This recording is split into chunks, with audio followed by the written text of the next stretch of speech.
Hello. How is everyone? Let me lower the music just a little bit. How have you been? How are you? Surprise! I have a stream for you today. A little bit earlier than my stream that I usually have. We're still gonna have that as well. We're gonna do Mortuary Assistant, don't you worry. But in addition, we're gonna do a little bit of something else too. We're gonna do some pumpkin carving today. And I kind of wanted to do it with everyone else. So, yeah. Hopefully you enjoy it. How is everyone's Friday today, by the way? Oh my gosh, I'm moving my heavy ass keyboard.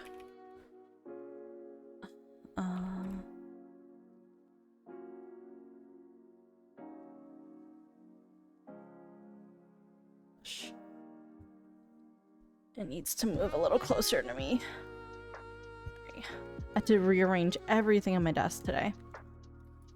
Carving.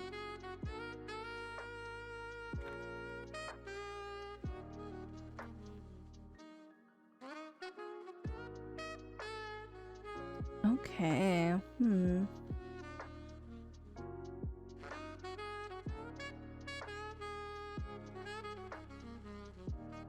just checking some stuff, just making sure it's looking good. Oh my god. I'm looking at like examples of pumpkin carving because okay, I'm not gonna lie, I don't really have that much of an idea.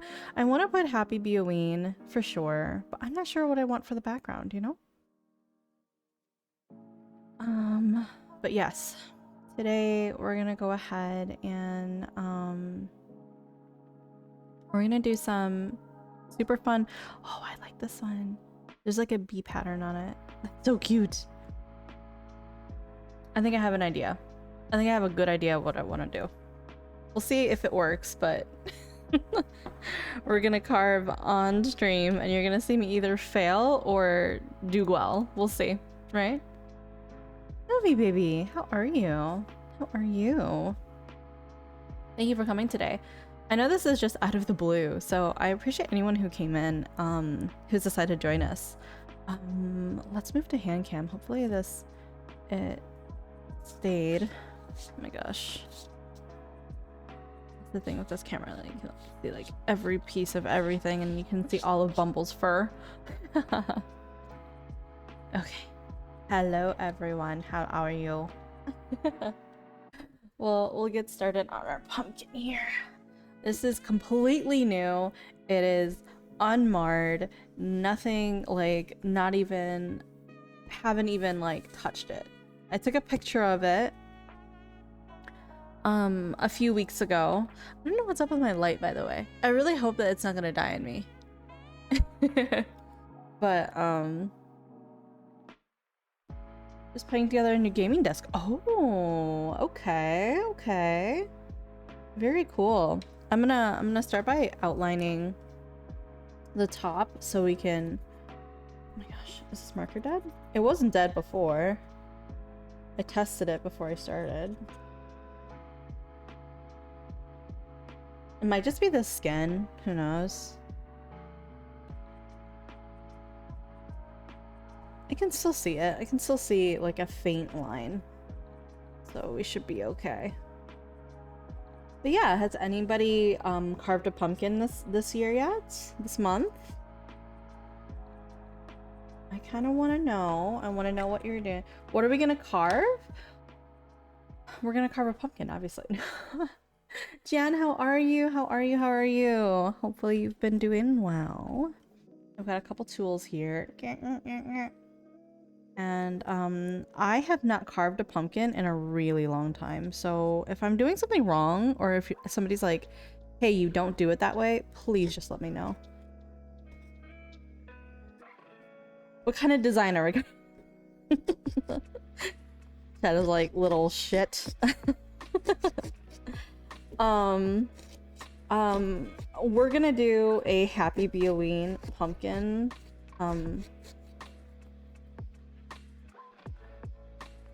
Little sleep, but doing well. Excited to see this pumpkin carving. Yeah, thank you. Hopefully this will go better than what my digital art looks like.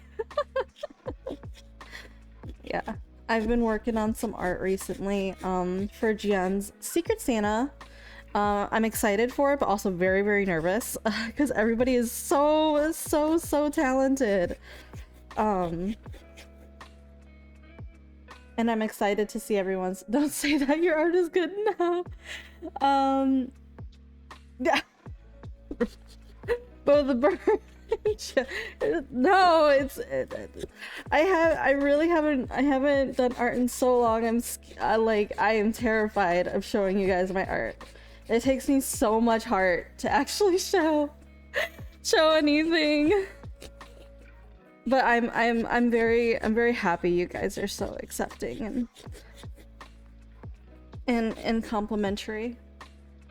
Oh no, we got the bonk bonks. Ah. Almost done with the top. And I've got a little scoop. I've got a scoop and I got a bowl. But yeah, I'm thinking of doing like a Happy Halloween, and then on top of that, like a small bee. That'd be cute. No? Don't you think that would be cute? I think so. Okay, almost done. Look, we're almost there. We've only got a little bit left. Ooh, surprise pumpkin! Yes, surprise pumpkin! Welcome, Shammy. Shammy, since you're here, thank you. I've got some mod stuff I'd like you to do the moment you're here. I don't know why in my head I was like, it just pops out, right? It just pops out, right? Yeah, can you go ahead and shout out both Jun, Burra, Shadow. Let's get him in here. Looking for my mouse. Blindly. Oh, and Ellie as well. Ellie was here as well.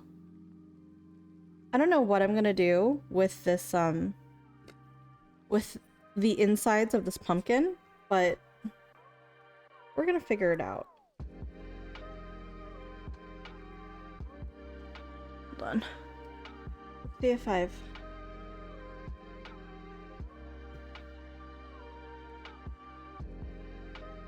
If I shake my camera, I'm so sorry.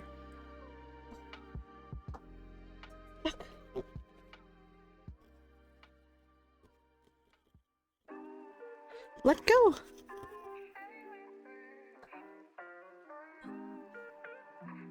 Oh, I don't want to break the stem or else it'll look gross. Hold on. Struggling.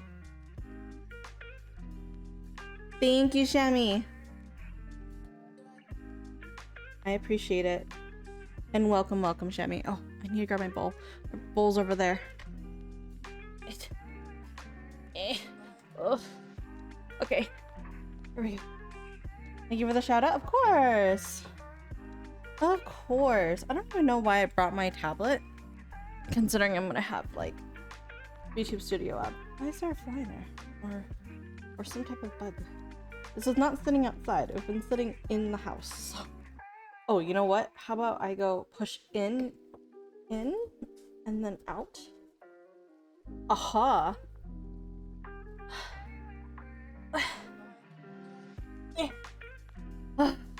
Pumpkin guts. That's a nice pumpkin. Did you guys grow that? No, we actually went to a pumpkin farm. It was a nice little pumpkin farm that we went to. Yeah. Did I not show pictures on Discord? If I didn't, I'm sorry. I don't remember. I took a hayride. I almost won the bingo game that I did. I did for work yesterday. We had a bingo game. I almost won it because I pretty much almost did everything at the pumpkin farm there. like hayride and corn maze. Yeah, it was interesting. Okay, look at that.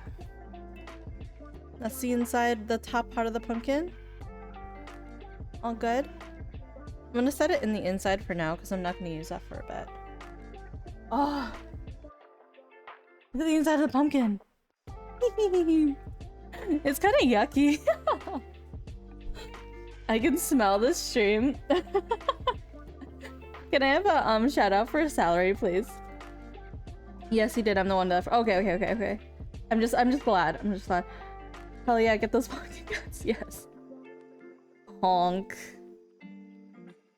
But yeah, how was everyone's day today? Hopefully everybody had a good day today. Oh, yeah. Tell me what you guys did. Bake the pumpkin seeds after? I was thinking the same. I was thinking of baking the pumpkin seeds after. That'd be a great time. Ugh.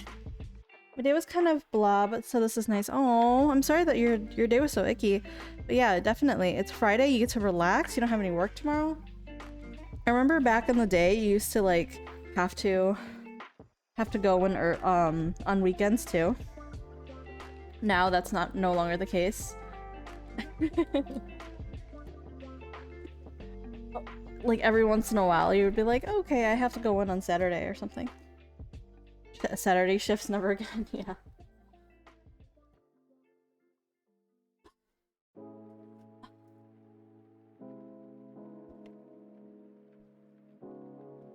Yes, please follow Salary. He's so funny. He's funnier than I will ever be. So this is like ASMR, so satisfying. Yeah, a little bit. Definitely. Please be careful with your ring. Like not getting it lost in the pumpkin or something, because like, yeah, probably will. Here. Okay. I think I got that part. And getting it covered in pumpkin goo, I could just wash it, but it's okay. My ring has gone through so much. I've had that ring for so long.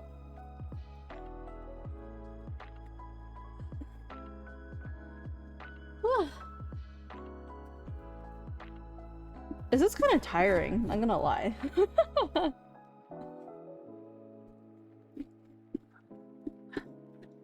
There we go. It does take some elbow grease. It does kind of take some elbow grease. Oh, look at it. There's so much in this one. Yeah, I'm not sure what type of design I want to do fully, honestly. I'm sorry if my lighting is weird. I don't know what's up with my lamp. It usually doesn't do this. Maybe the bulb was going out. And if that's the case, I'm shit out of luck, because I don't know where the bulb is. I don't know what bulb it takes. You look fine at IMO? Okay, good. That's good to hear. Hopefully Eerie and Shadow, and well, actually Wumpkin's not gonna be, that's right. Wumpkin is going through a procedure right now, so, not yet. I was gonna say, I hope they're enjoying PVZ, and then, or PVZ. PZ. But then I remembered, oh yeah, Wumpkin's gone for a second. I hope his procedure goes well. Of course, he's probably gonna be like, what? Jun did a stream and I wasn't there. Why? That's addict talk. Yeah.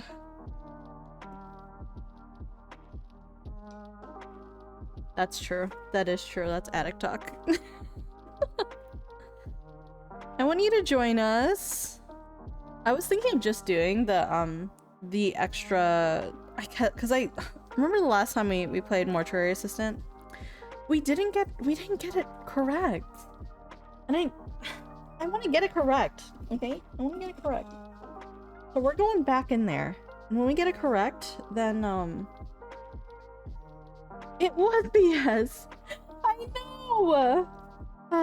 Whatever. We're gonna do it again. We're gonna do it again. We're gonna get it correct. Okay, now back to awkwardly try to make the phone agree over the car speaker so we can listen to the drive home. Oh, well, hopefully your procedure went well, Wumpkin. Welcome, welcome. Okay. Oh my goodness.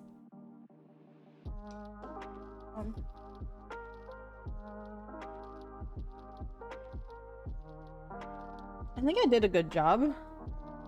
I'll let you see the inside. Hold on. I'll let you see the inside.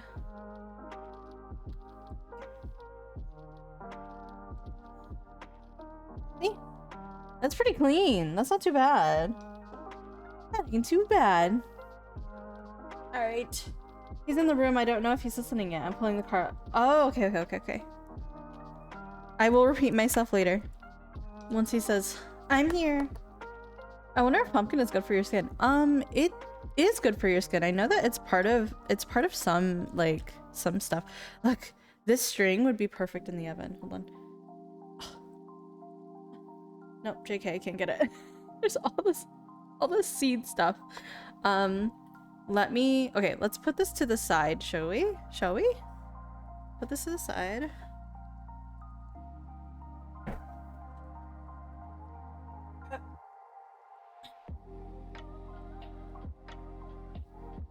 Bumble like pumpkin? Yeah. Bumble loves pumpkin. Pumpkin is also good for dogs. I wonder if I can just give him some pumpkin. Hold on. Bumble, you want to come here? No pumpkin.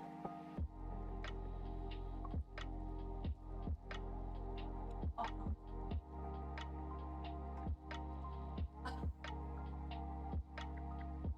Oh.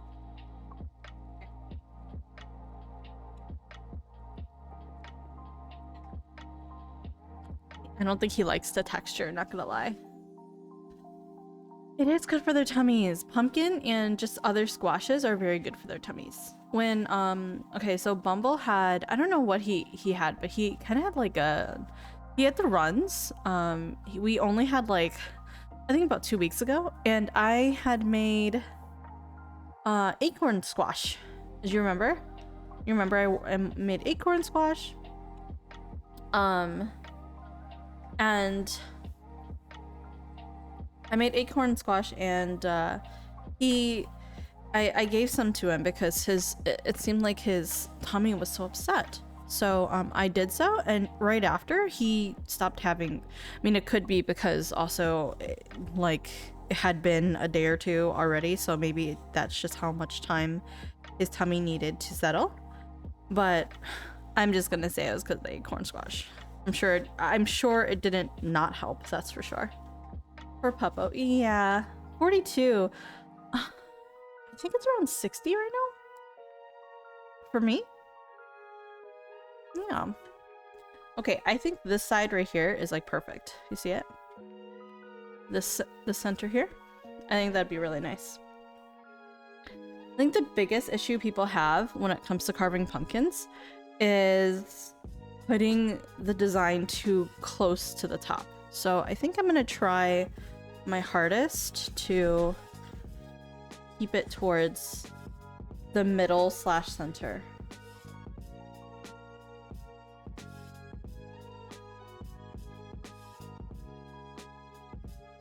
It's warm here, 75. Yeah, honestly, it was around 80, which is about 26.7 Celsius. What was it? Tuesday. It was about 80 here. And it was very warm. Very, very warm. Is this? It's cold all weekend here. It's expecting our first snow this weekend. Oh. Nice.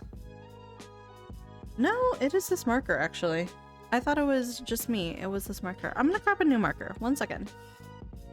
I know exactly where to get a new marker.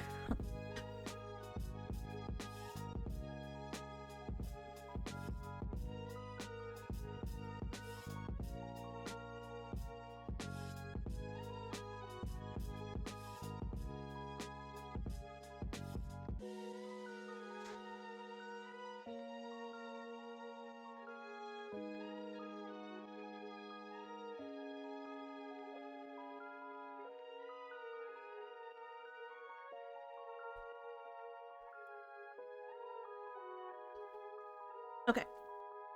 Here's my new marker. And it actually works. I checked by marking my hand. I love my car has a little front camera so I can park close to the curb. A front camera? Nice! I've usually only heard of back cameras, but front cameras are fancy, yeah. So, how about we just do... Let's do beelings first. So, let me grab... Let me put my tools over here. I have an outback wilderness, so it's made to go off-roading. I see. Oh gosh. Here we go. Keyboard. Oh my god. I almost spilled my entire fucking drink. My bad.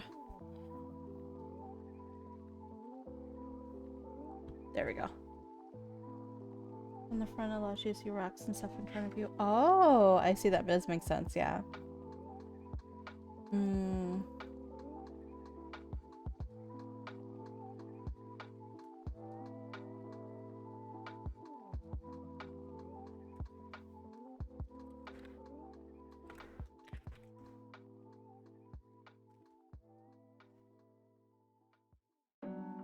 Pumpkin fonts.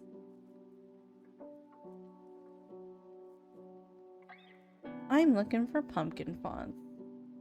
This would be cute. I like this one. Can I just download it? I can. Okay, where do I download this? Fine. Where does one... Hey Bree, do you know if where you would place fonts? Or do you have to like upload them somewhere? Hold up. I'm gonna put this.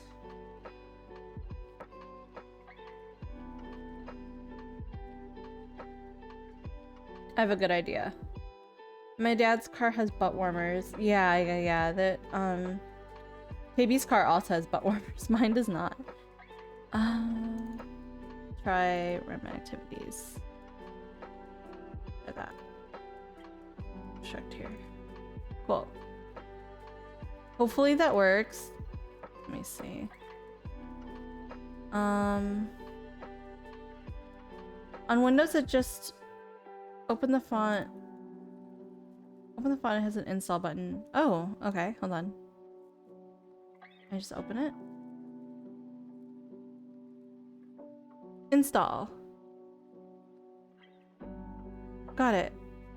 Okay, cool. So that should mean if I were to open up WordPad,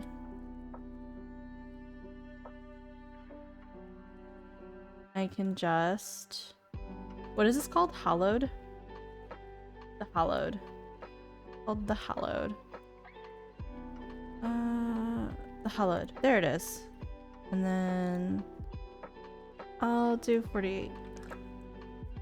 Happy Halloween. Oh my gosh, I have to do a small like... Okay. We got this. We got this. We're creative. We got this. No worries. Okay.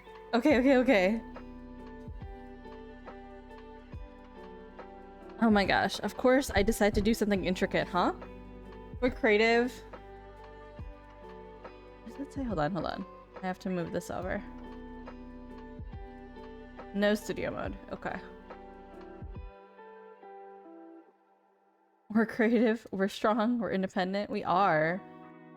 We certainly are. There we go. Okay. Thank you for the tutorial. I've never really downloaded fonts like that. Here we go. We're gonna go ahead and start drawing on here.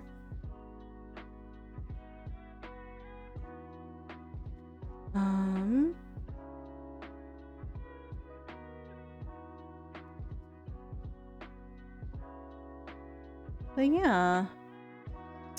Is Lumpkin there yet? Still in his procedure?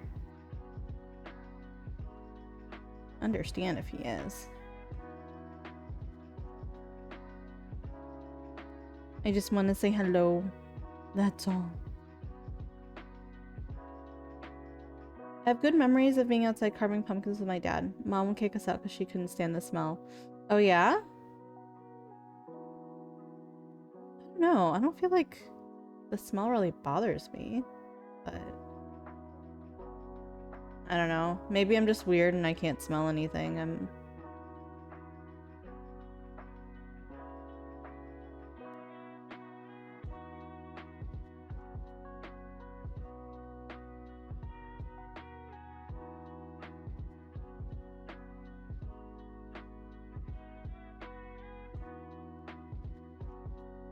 You just got in the car? Welcome, Lumpkin. How are you? How are you? Hopefully your procedure went well. I'm doing a surprise stream. Oh my gosh, you're surprised. Woo! You're surprised. Yeah, always had a weirdly strong sense of smell. It's weird. Tanjiro? Is that you? Is your mom Tanjiro?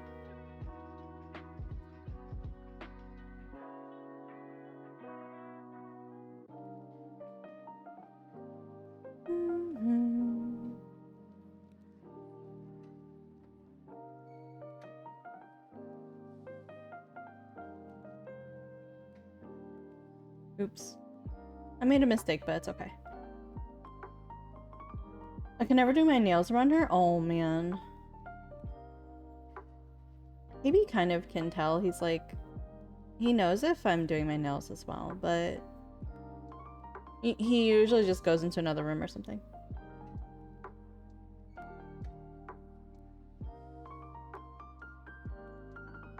I might not be able to get these, like, full details, but I'm gonna try, okay?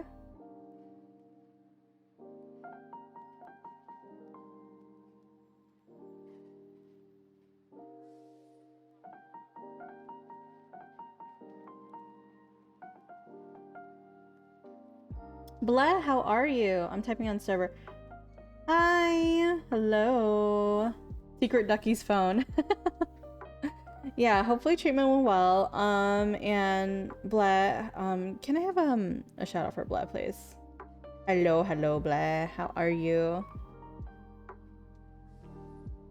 Okay.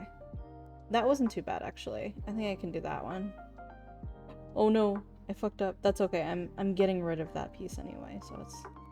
Thankfully. I don't have to worry too much about that.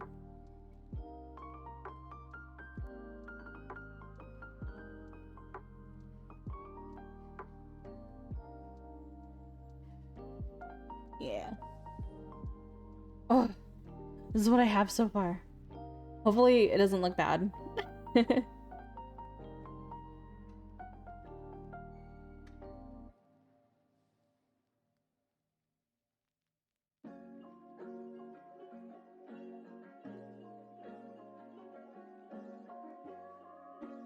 Not too much, huh?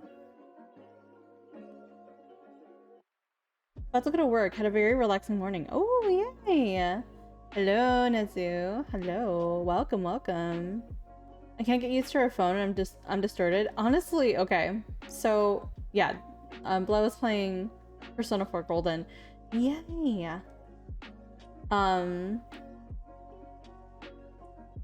Yeah, I have such a small phone that I totally understand how you feel. I totally understand how you feel. 100%. There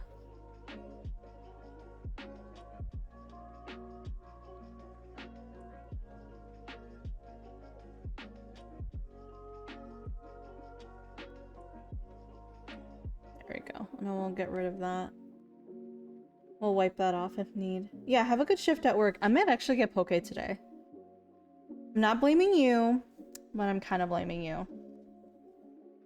Not gonna lie.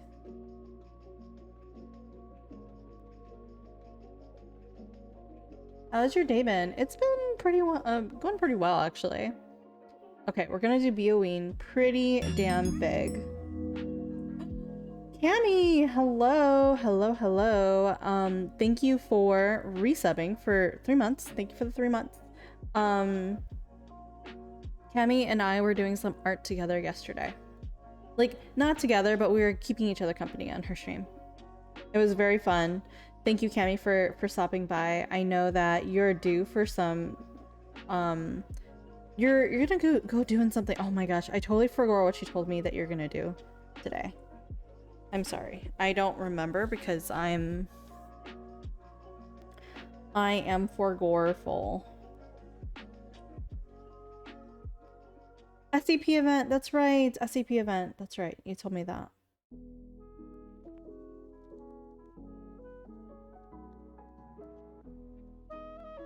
I might be making this too big, but I'm okay with that.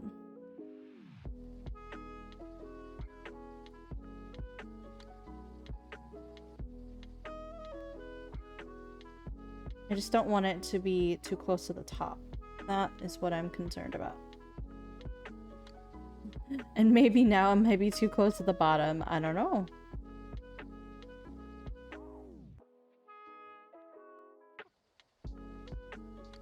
I considered doing the entire, like, design and stuff while you guys were... Look at my W. It's very big, huh? I just woke up. My mom made garlic bread. Oh, that's so good. What did you guys make? I was doing my drawing. I was doing a drawing. I made garlic bread at work today. Oh, no. I always fuck up some garlic bread. For a second, I thought she meant I always fuck up garlic bread and then, like, you always mess it up. And then I realized, no, you're not saying that. You're saying I would eat the fuck out of garlic bread, which is fair. I would also eat the fuck out of garlic bread.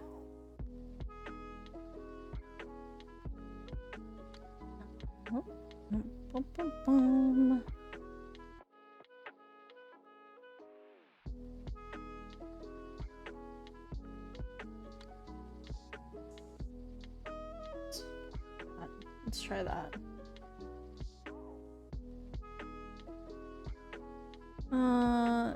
It's like this.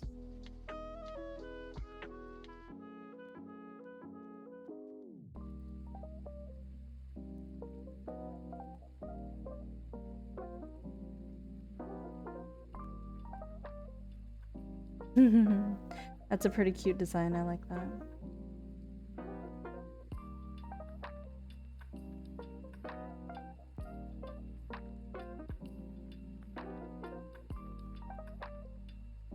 I'm gonna bring that a little closer. There we go. That's my O. Oh my gosh, I think it's gonna be way too big. It's gonna span across the entire fucking pumpkin. I'm screwed. Okay, well, oh well. I was like, you know what? If I do well, then it'd be great. If I don't do well, then that's okay. At least I had a fun time on stream. That's how I feel.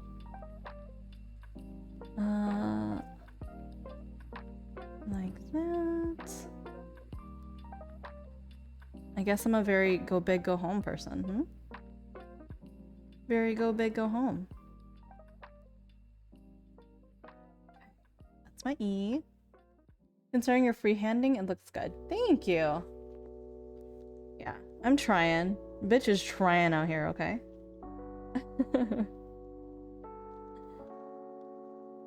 Yeah, I was considering getting like a stencil and stuff, but I clearly thought I was just too good for it or something. I was like, nah, it should be good. So it's more like that. Like that. And I figured I can at least make some adjustments as I'm... Oh yeah, it's gonna span like all the way across. It's okay.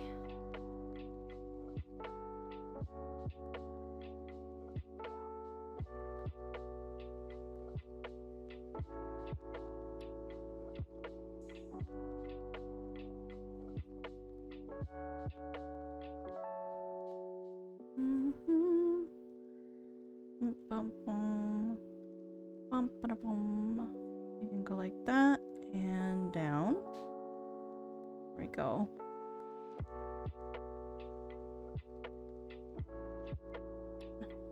Alright. And then it's more like a candle flick that way. There we go. It's B. How are you going to hold the whole place's pieces to keep letters?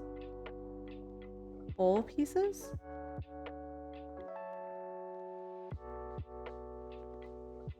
I don't know what you mean. I mean, I'm probably gonna make some of this like thicker, but generally like most of them should be okay. If it doesn't, then it is what it is. The O's most likely? Toothpicks are color. Yeah, I do have some toothpicks I can use.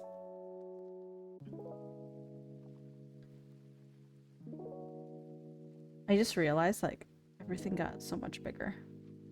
It did the E's like really big. I might have to shrink them.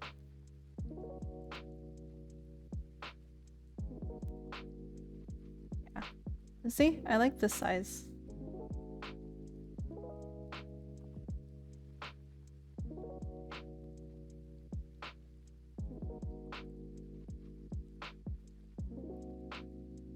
There we go.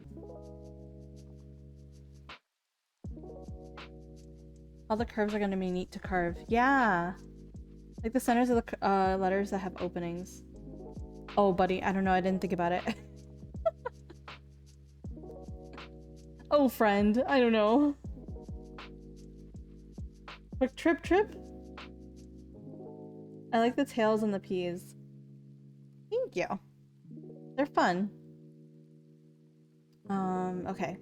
Hopefully this is a dry erase marker, so I did that on purpose because I was thinking if I need to erase something, hopefully it'll go away pretty quickly.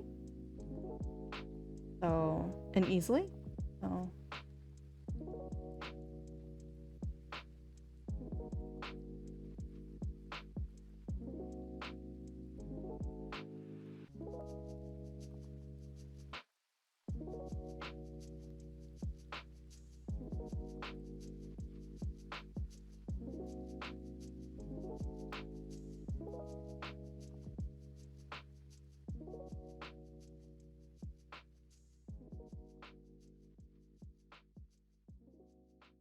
here you go.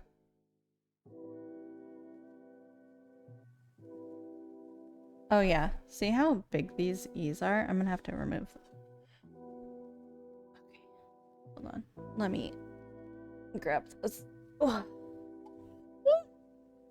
I'm on my nose. I'm just trying to drink my apple cider in peace. Please don't assault me.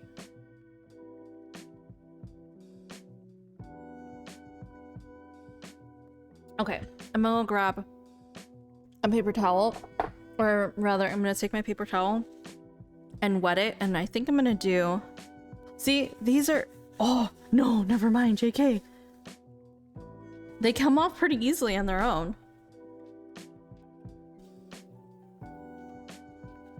Nice. I'll be back. I'm gonna just wet this. Oh man, I should get apple cider for tomorrow. Please do. Apple cider's so good. I actually got the apple cider the same day that I got this this pumpkin. I'll be right back. Hold on. I'm just gonna wet this paper towel.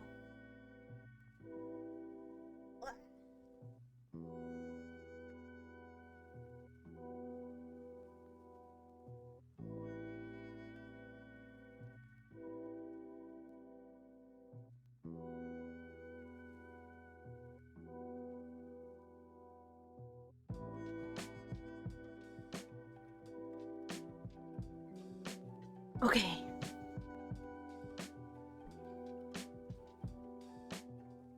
Oh, that's so much better. Look at it. Look at it go. The bee's gone. The bee's gone. What the bee doing? Oh, I think in the crevice, you see like where it was kind of like it has marks there. I don't think I'm gonna be able to get rid of those, which is okay. That's okay.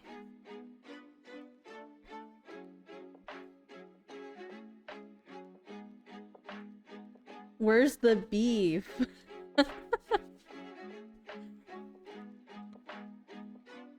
Okay. We're gonna redo these, make them smaller. Oh god. It actually like I think it's getting on my desk a little bit. That's okay. Okay, so let's see. We're gonna have them like this small. Yeah. I prefer that size.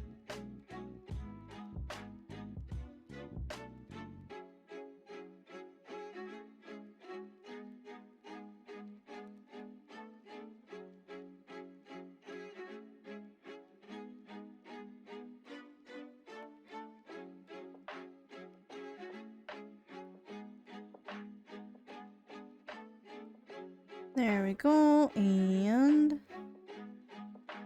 yay! I'm just kind of freehanding it at this point. Oh no, that's okay.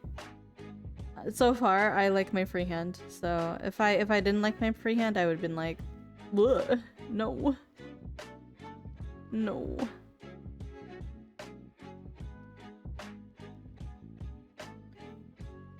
Okay. Like that. Little mark over there. And go down and around.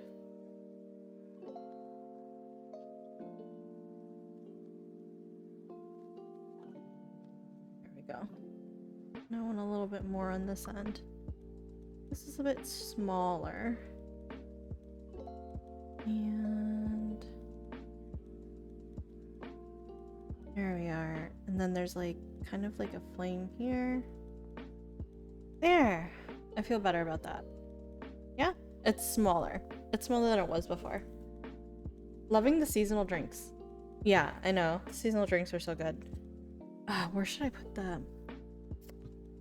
Oh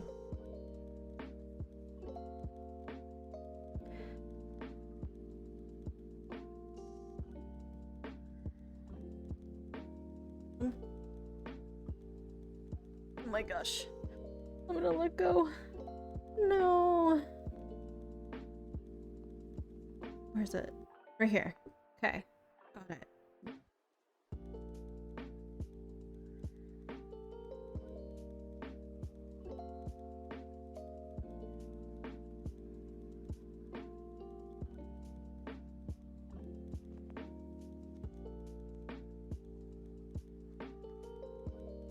Is it just one? It is just one, okay. Like that.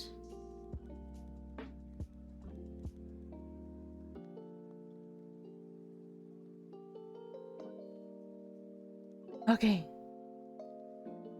Hi, Const. How are you? What do you think of this? It's cute, no?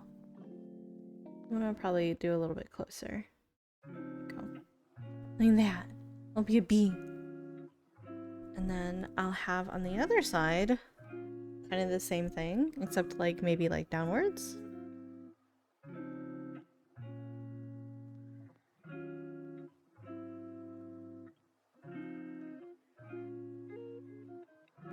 Oh god, that looks like a lot of work. Probably.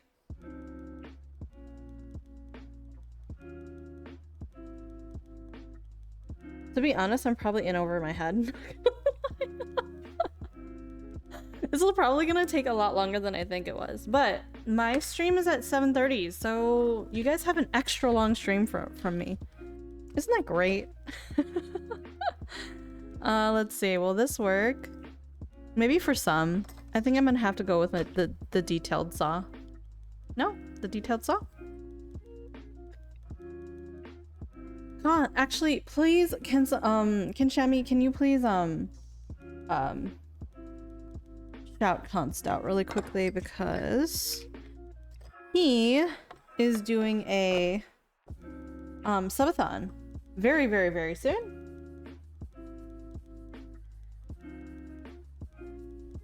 I love Jun's long streams.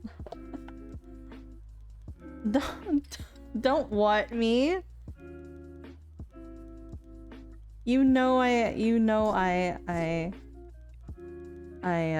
shout people out all the time.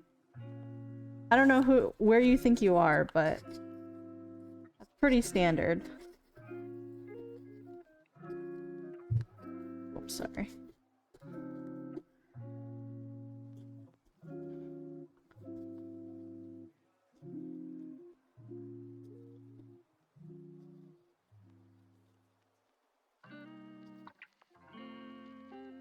I'm sorry if this is like shaking.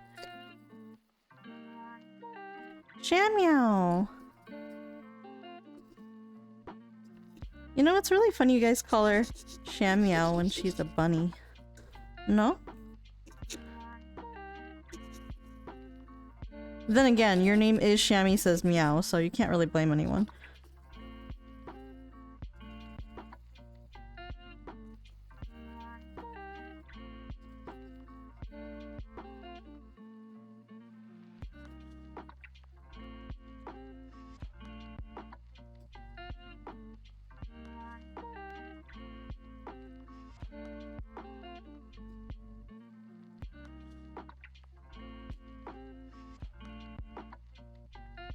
How many pumpkins has everyone carved, actually? I kind of want to know.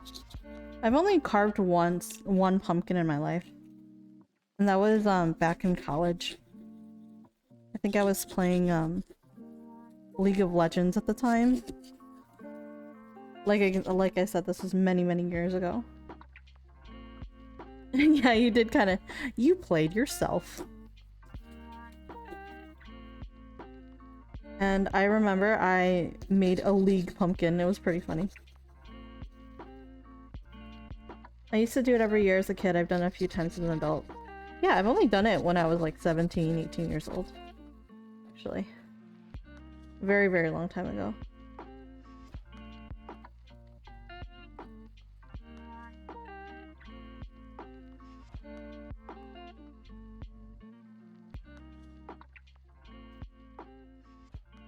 Oh, I'm sorry. I totally forgot. Can you please shout Cammy out as well? Did I already ask you to do that? If I didn't ask you, please do. Cammy needs a shout out too. She is awesome.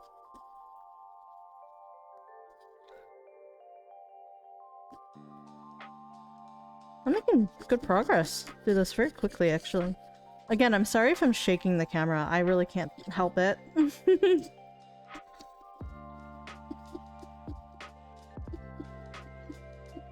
If you get too much motion sickness, and it's too much to bear, I can take you to Zatsu.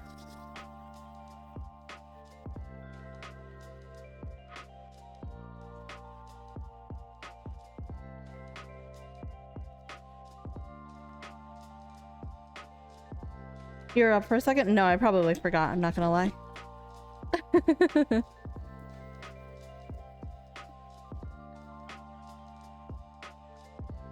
Now the camera isn't shaking at all? Oh, really? It looks like it's shaking a lot for me. Maybe it's just streamer brain is like, no.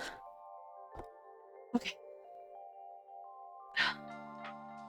Okay, where are you stuck? Mm-hmm.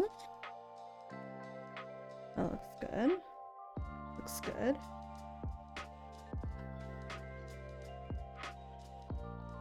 It was shaking a bit. Okay.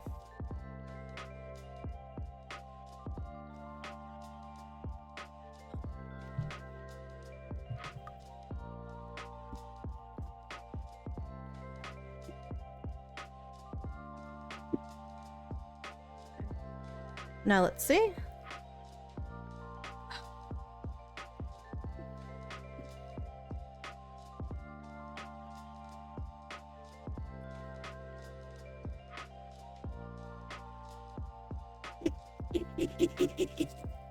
There we go.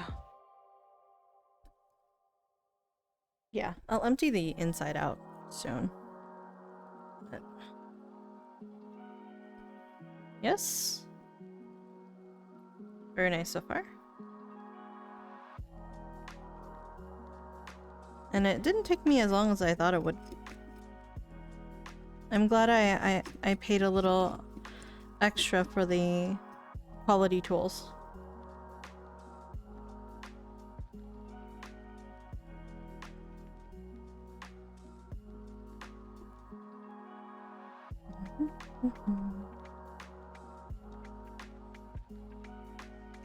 I think I'm gonna do the bee. Oh, just a bit.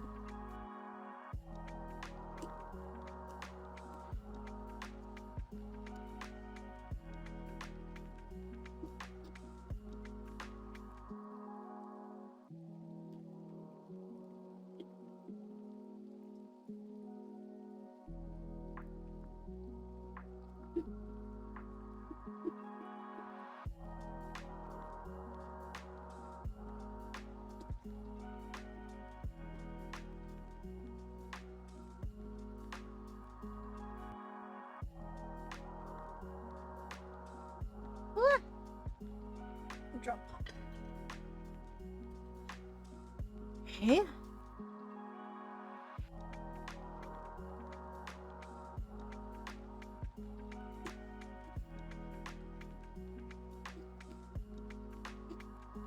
Uh-oh. Oh, that's why. I was like, how come it's not cutting? Then I realized, oh, I'm holding it in a different direction.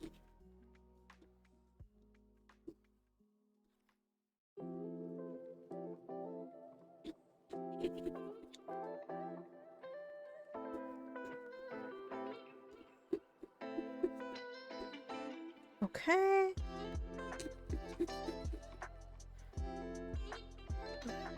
Oof.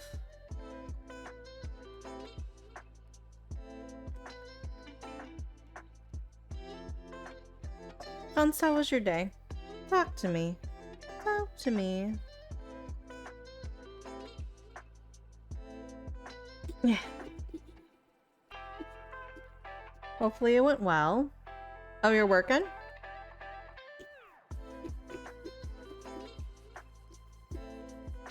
Tell me what are some activities you have planned for your subathon? I want to know. I want to know. 12-hour shift? Oh my god. My dude. You're crazy.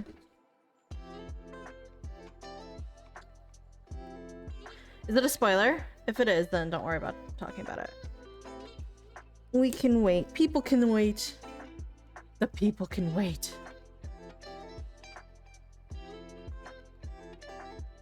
That's cute. Hold on. What do you think? This is the bee so far. Right.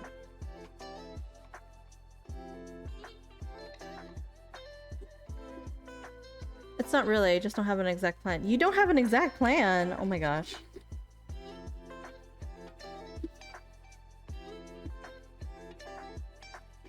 Do you have any games that you're planning on playing? Like, any games that you're thinking would be a good idea, you know?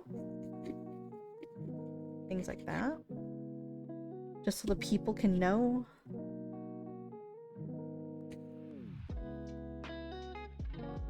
Winging it as always. True! Winging it as always. Hey, most of the time it comes out. Hopefully, most of the time when I wing it, it comes out fine. So.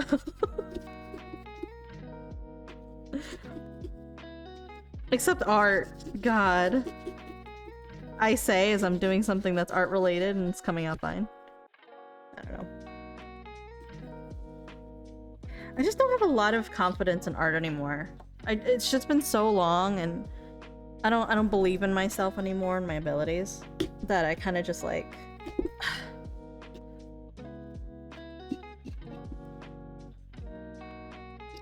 I should talk more positively to myself, I know. It's harder. Harder than it looks. Oh. There we go. When you start, have the audience tell you what to do, even if your recent sketches definitely show improvement. IMO. Yeah, I mean, I've been looking at YouTube and watching some really cool videos. This is my bee. It's cute, no? Believe in me that believes in you. I should. I'll believe in me that believes in you. Or believe in you that believes in me. For those who are old enough, that's a Gurren Lagann. That's a Gurren Lagann right there. I haven't watched that in a really long time, actually. I am. Yes. You gonna say hi? Uh-oh. Exciting news. You know, I'm my 345 bus here, right? Yeah.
Okay, sorry.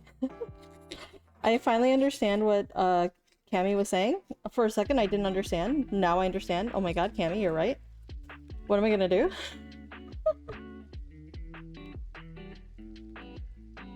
Okay. What am I gonna do?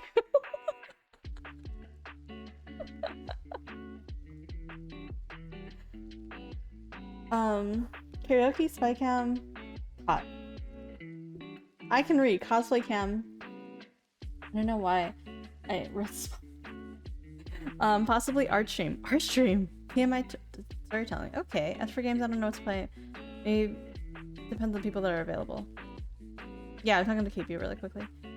I just because he was talking about his work, so I didn't want to, just in case he said something like that was work sensitive. I didn't want to get him in trouble. Oh my god. I totally understand what she was saying now. I guess I can. I don't know if I have toothpicks. I might be able to think of something creative. Hold on. Let's do it. Let's fucking do it. There we go.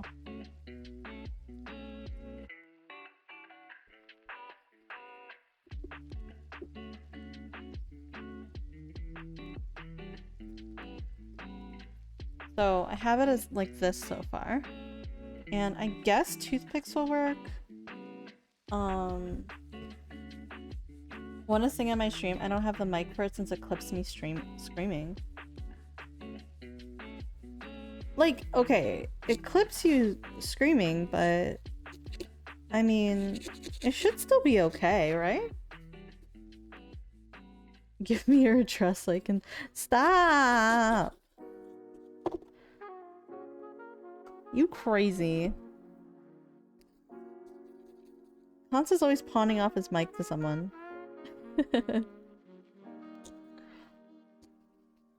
Though, honestly, I shouldn't say stop. It should be Shammy who should say stop.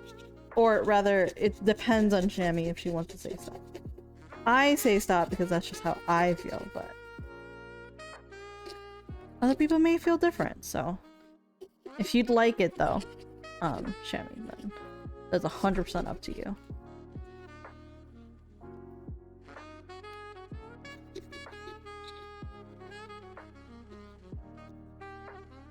Okay. Oh my gosh.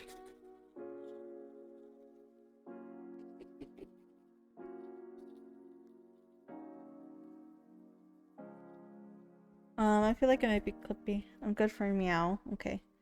Yeah, you should at least try. You should at least try, Shemmy. I think since you'll be singing, it won't be clipping you out screaming. Because, like, I mean, the decibels that you have when you're screaming is going to be different when you're singing, right? I think it also depends on, like... Shoot. It also depends on, the song that you're singing, too. I'm sure if you sing, like, a ballad, you'll be fine.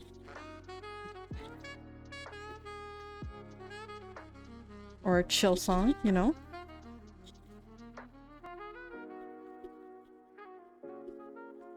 Okay. I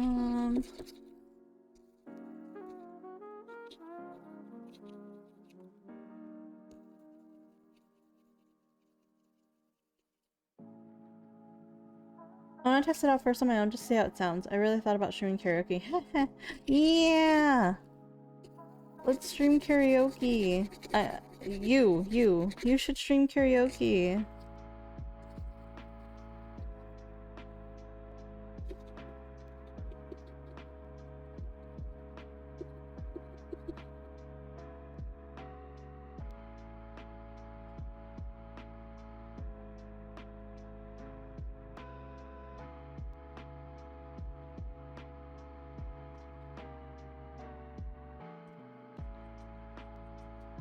The horror game goal is reached. I'll do the horror game on the 31st. Oh.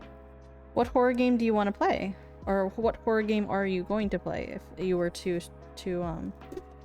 get the goal?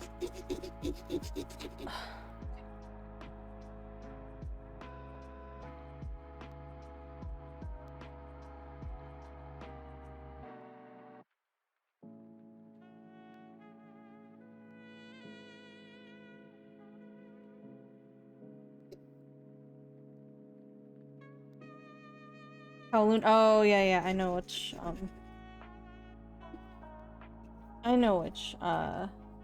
you're talking about.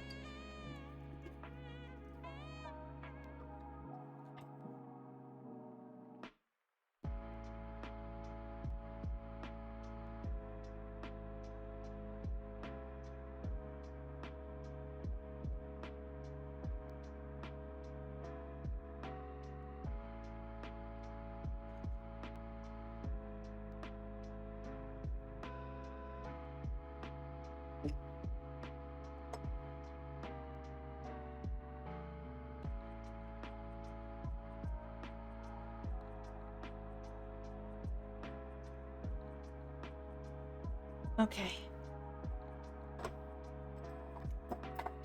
Oh man. Hold on, I gotta grab that. Ugh.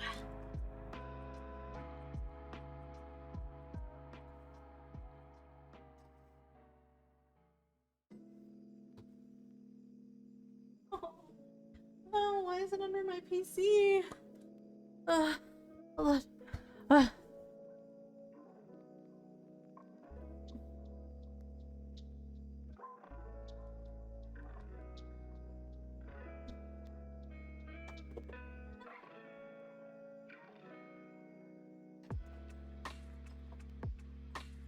Okay.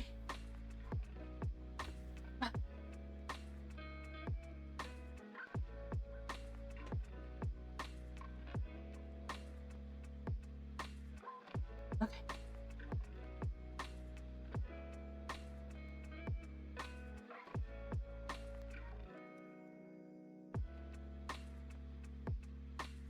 White days? White days are not even that scary, right?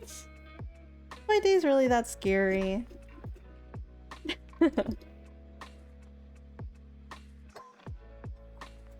What? Why? Oh, okay. It's right here. Okay, I need to put it on this side. I'll put it on this side next time. I'll make sure to put it on the other side so it doesn't roll. On VR though, you know, have you tried? I haven't tried on VR, but I have tried I've played it without VR before. Just like normal. Standard. You know what game I think would be really scary? Because I've been watching Jaden play RE7. Which is great because yesterday I was on his stream and he was playing. It was so fun. It was so funny. RE7 would be great in VR. Do they have? Even Phasmo killed my soul in VR, not gonna lie. I have a couple of friends that played Phasmo in VR. They really liked it. They were like it for people who are kind of not tired of Phasmo, but like want something new and they enjoy horror. Phasmo VR kind of worked for them for sure. They liked it a lot. Okay, I'm gonna have to do some cleanup there soon. You saw me play it already when I did with Jan. I know. You were not having it. Let me tell you. You were not fucking having it. That's for sure. I'm gonna shit my pants.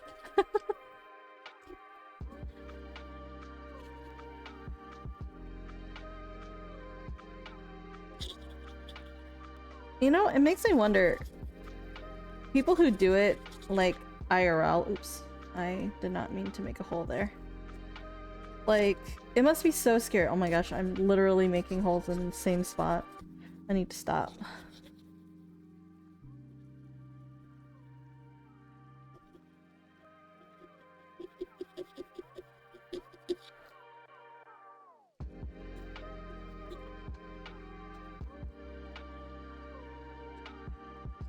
It must be too, it must be too so scary for people who do it IRL, you know?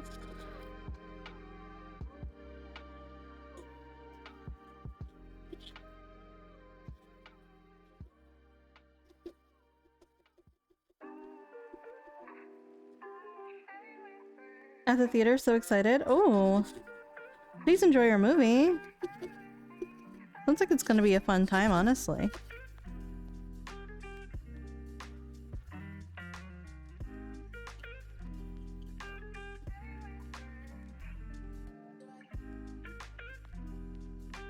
Yes, please enjoy your movie. I don't know how I feel about that. I like FNAF lore, but I'm not really a fan of the gameplay too much. Gameplay's okay, I would say. It can get kind of,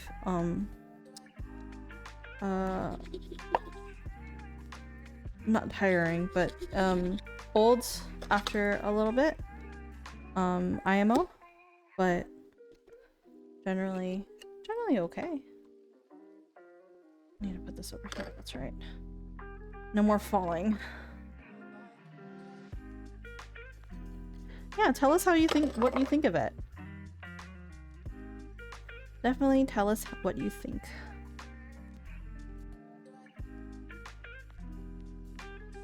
Hopefully it's good and worth your money and your attention. Hope you have a really nice time. Okay.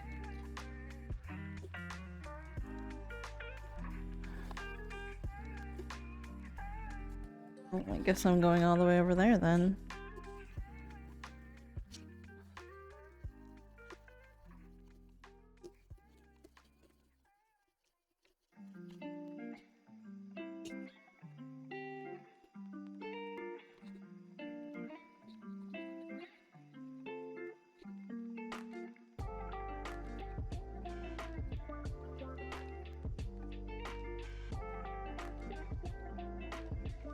Anyways, gotta go. Enjoy your movie, Ellie. Enjoy your movie.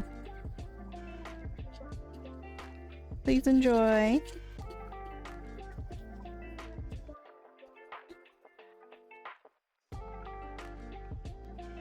Yeah, get some popcorn. Get some food for yourself. I know you've been working hard.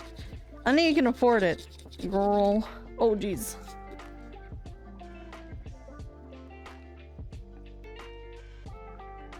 Movie popcorn? Yeah, I know movie popcorn is so good.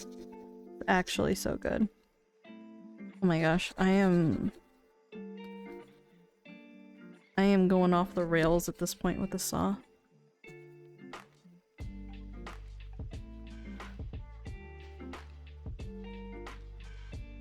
Okay. Popcorn is canceled after a broken tooth. Well, the thing too is that you gotta. I remember that you said that you weren't sure if you bit into a kernel, because you were. What was it? You were watching Mortuary Assistant with us, right? Oh shit.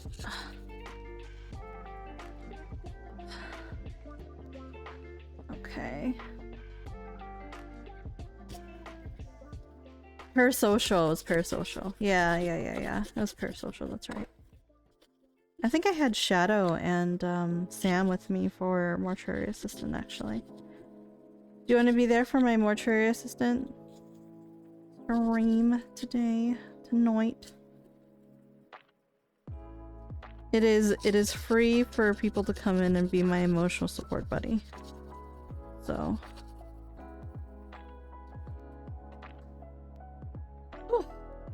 RE7 VR, yes. RE7 VR. Okay. Ah.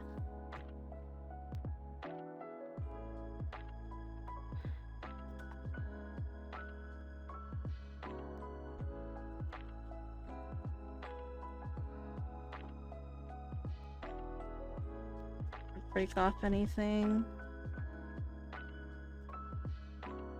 Okay.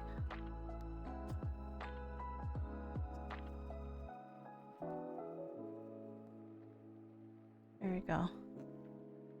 There we are.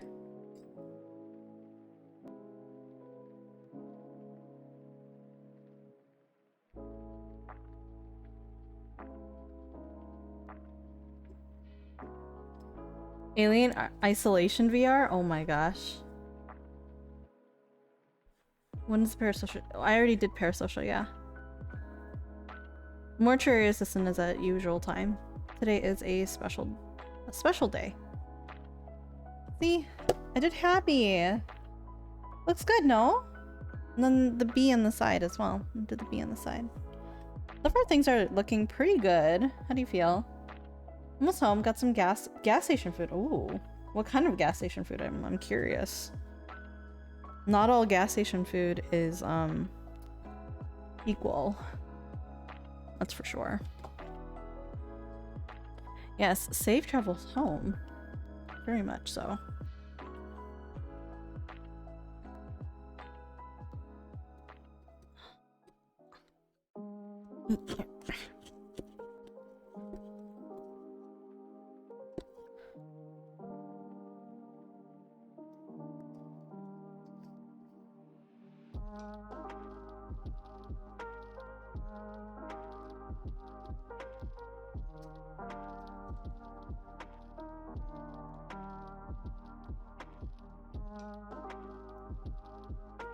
We have a kitchen that makes fresh food and we got sandwiches. Oh. That sounds like a nice gas station. Damn.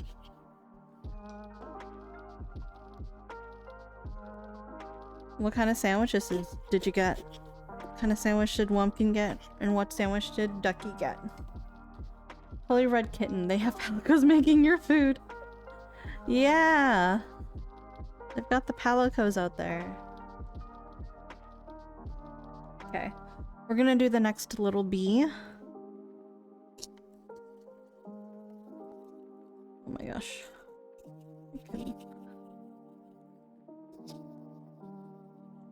I can even carve. There we go.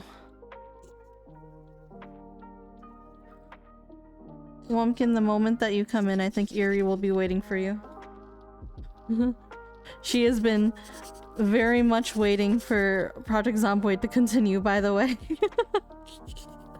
You can have me on in the background, obviously, for mortuary assistant, but I think they're looking to play some PZ, if you don't mind.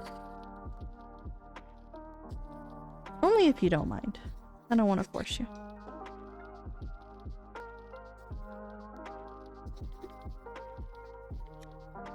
Okay.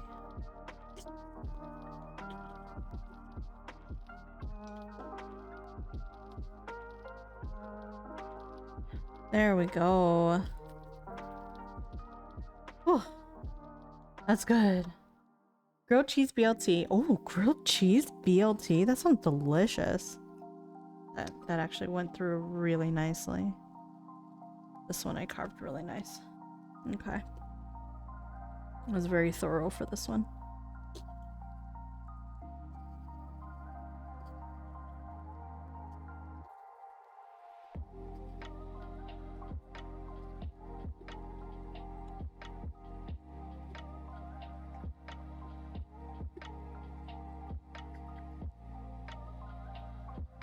Okay. Ducky got chicken bacon ranch BLT with cucumbers. Dude, what the fuck? Are you sure this is the fast, like... This sounds delicious. For, like, what is it? Gas station food? God damn.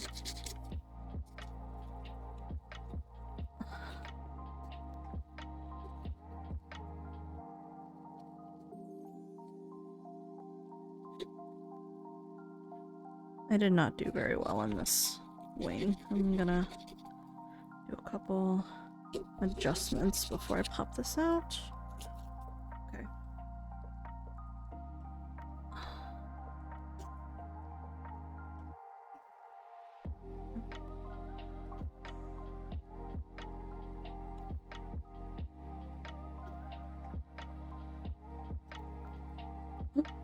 Oh fuck. I fucked that up. It's okay. That should be okay. If I just leave that. You can't even tell. Move it. It's Quick Trip. I've never heard of Quick Trip.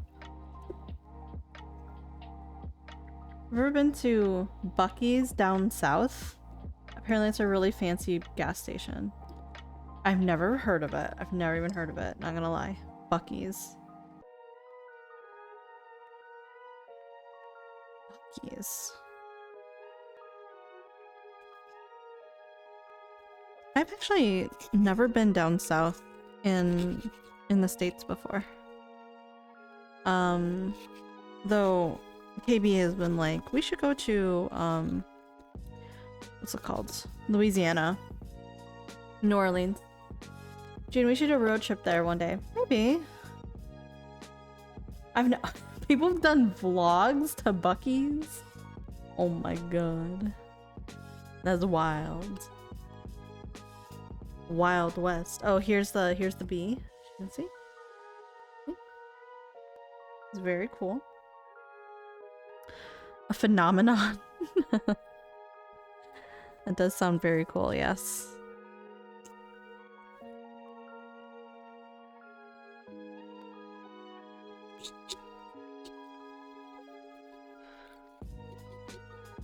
We're now doing the exclamation point.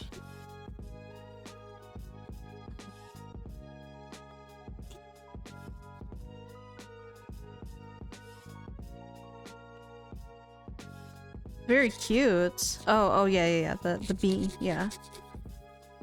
I was like, the phenomenon is very cute. It's very cute that people go to Buc-ee's. That's wild. Wild West. Am I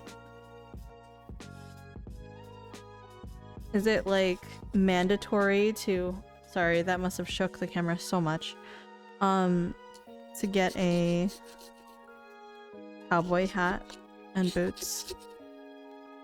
Actually don't know. I do know it's they do some major they have some major quality for their cowboy stuff there. That I know for sure. I had a friend whose dad, I don't know why he was so into cowboys, but he was, and he would exclusively only get his stuff from Texas, like in person, because the shop that he went to didn't order, like you can't order online. It was fun. We're going down the Old Town Road. They even have an Old Town Road. That's just a media thing, isn't it? Is it not? Texas merch.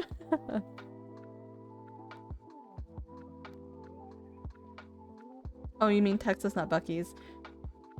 I mean, maybe who knows? Buc-ee's might have it. Buc-ee's might have some sick ass, like, oh, it actually came out. Okay, cool. Very nice. I don't want to ride so I can.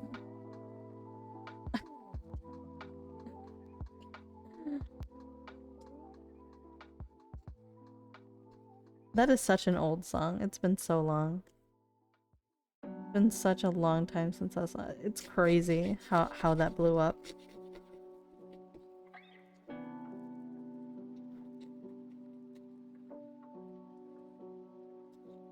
Why is it so fucking catchy though? I know it is pretty catchy. It was pretty catchy. But it was when trap was like huge.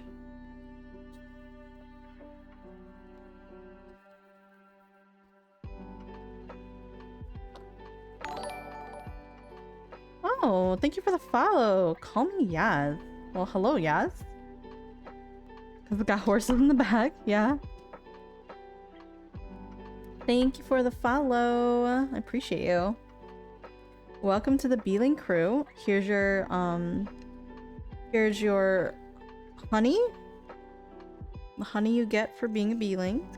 And your monthly honey, as well as your honey cell. Your honeycomb cell. Yeah! Woo! Hopefully you're enjoying. I'm not usually a makers and crafts. Well, I mean, I do. Typically I do like. How do you guys feel about putting on a true crime? I'm true crime right now. I usually do crafts and crimes. It's called crimes and crafts. It's probably better than me just like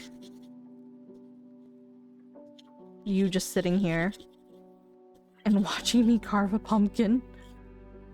Emoji is so cute. It is. Why not do it up? Okay.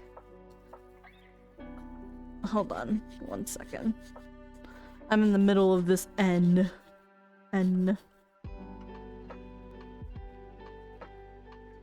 But yeah, usually I do with my crafts, I usually do a CNC, so it's called CNC, and I usually do that on Wednesdays, but today's a special day. I'm sorry if this is shaking my camera a lot. Okay. She's an arts and crafts main. She can barely play. Yeah, I can barely play games. I can barely play. Oh my god. Whoa, slander. That's a boon. Oh my god. We're gonna take you to Texas real fast. We're booting you.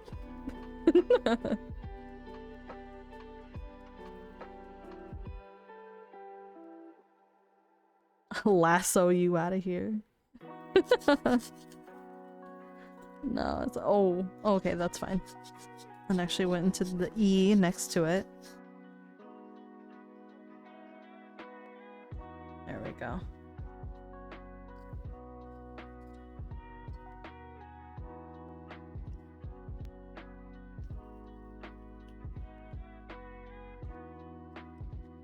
Even my new lap. Well, yes, I'm sure it does. My PC at wait, which PC at home? This PC? This PC is okay. This PC is okay. It is still about I want to say 5 to 6 years old though. So it's getting older. But god, not as bad as the one over at my apartment.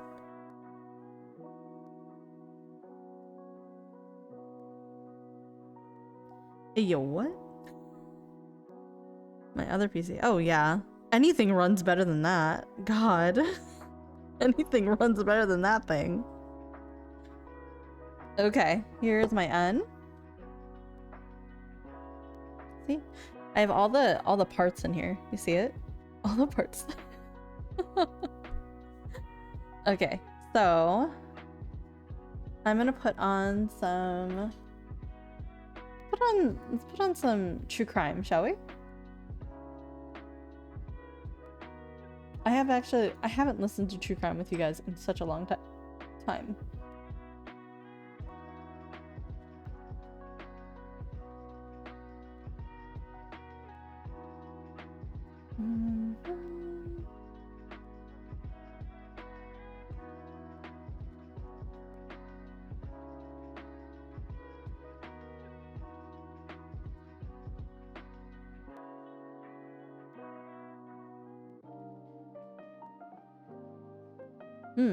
Okay, I want to listen to that one.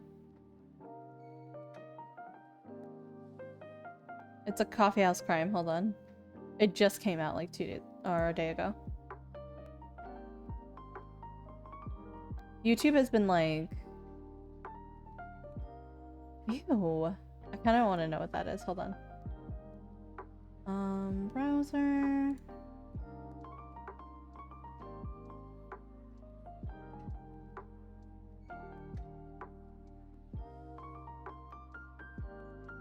Murderous father and a mother. No. Here, I'll put this on the top. As usual.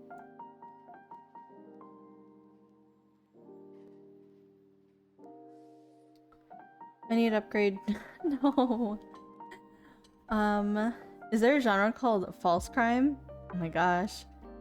Hold up. Looks like they started their own game, which is fine because I'm gonna be in chat for stream. Oh, they did? Oh my gosh. Is there... Yay.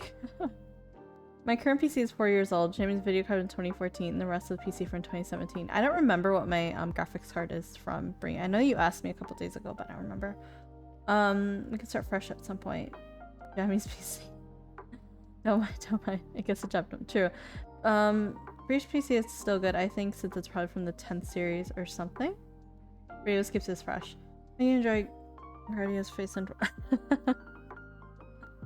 Alright. Here we go. Mother on the run, Apachai Ongwazit was a troubled and neglected child left to his own devices. There you go. That torment would never leave him, and as he grew older, he would follow in his father's footsteps to become a violent killer. Due to his father's previous actions, the Ongwazit residence already had somewhat of a reputation as the House of Horrors. But neighbors had House of no idea that Horrors. these rumors were in fact shadowed by reality. And as it turns out, decades later, dark and terrible stories were still happening behind closed doors. Today, we're diving into the so-called Bankei House of Horrors. We're inspecting the strange No, I man cannot. Apachai Ongwazit, and we're looking at least cannot one remember. of his many victims. But first, we must learn some horrendous truths. Welcome back to Coffee House Crime, folks. My name is Adrian, and today we're looking at the dark case of Apachai Ongwazit, also known as the Ice Casket Killer. If there ever was Ice a place Casket? haunted by murders, then this definitely is one of them. With multiple deaths spanning several decades, it is no wonder why people see this place as the House of Horrors. Before we begin, and just to let you know that Coffee House Crime is all about true crime, strange, I'm and not in dark jammy stories, time. and the best way to I'm support not. me I'm is still by in subscribing jeans. to the channel. So, if you like darkly fascinating Jeans and, stories like, or simply outside wanna see shit. coffee rain from the sky, please hit subscribe now. I And really also, if should you like get to into drink coffee PJs, while but watching these videos, then please check out Classified Coffee. It's my very own blend. And now, with that said, please grab yourself a coffee, pull up a seat, and get ready for the deep dive. This is the case of Apachai Ongwazit.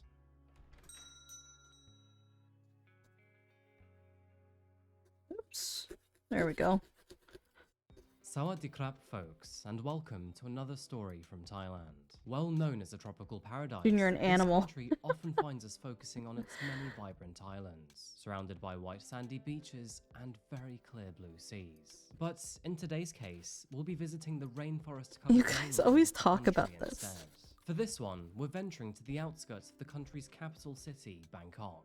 Rather unsurprisingly, the area surrounding it also happens to be the most populous part of Thailand, with a whopping 23% of the population inside of its boundaries. This makes for a bustling wow. metropolitan city of more than 14 million people. With Yeah, that's a particularly lot of busy roads, people. That's a often filled lot with of residents place. in tuk-tuks and towering buildings. Interesting fact, but did you know that Bangkok is one of the most visited cities in the world? Often filled Really? to the brim with tourists eager to try out its delicious street food, browse the busy markets, and, of course, experience the vibrant nightlife.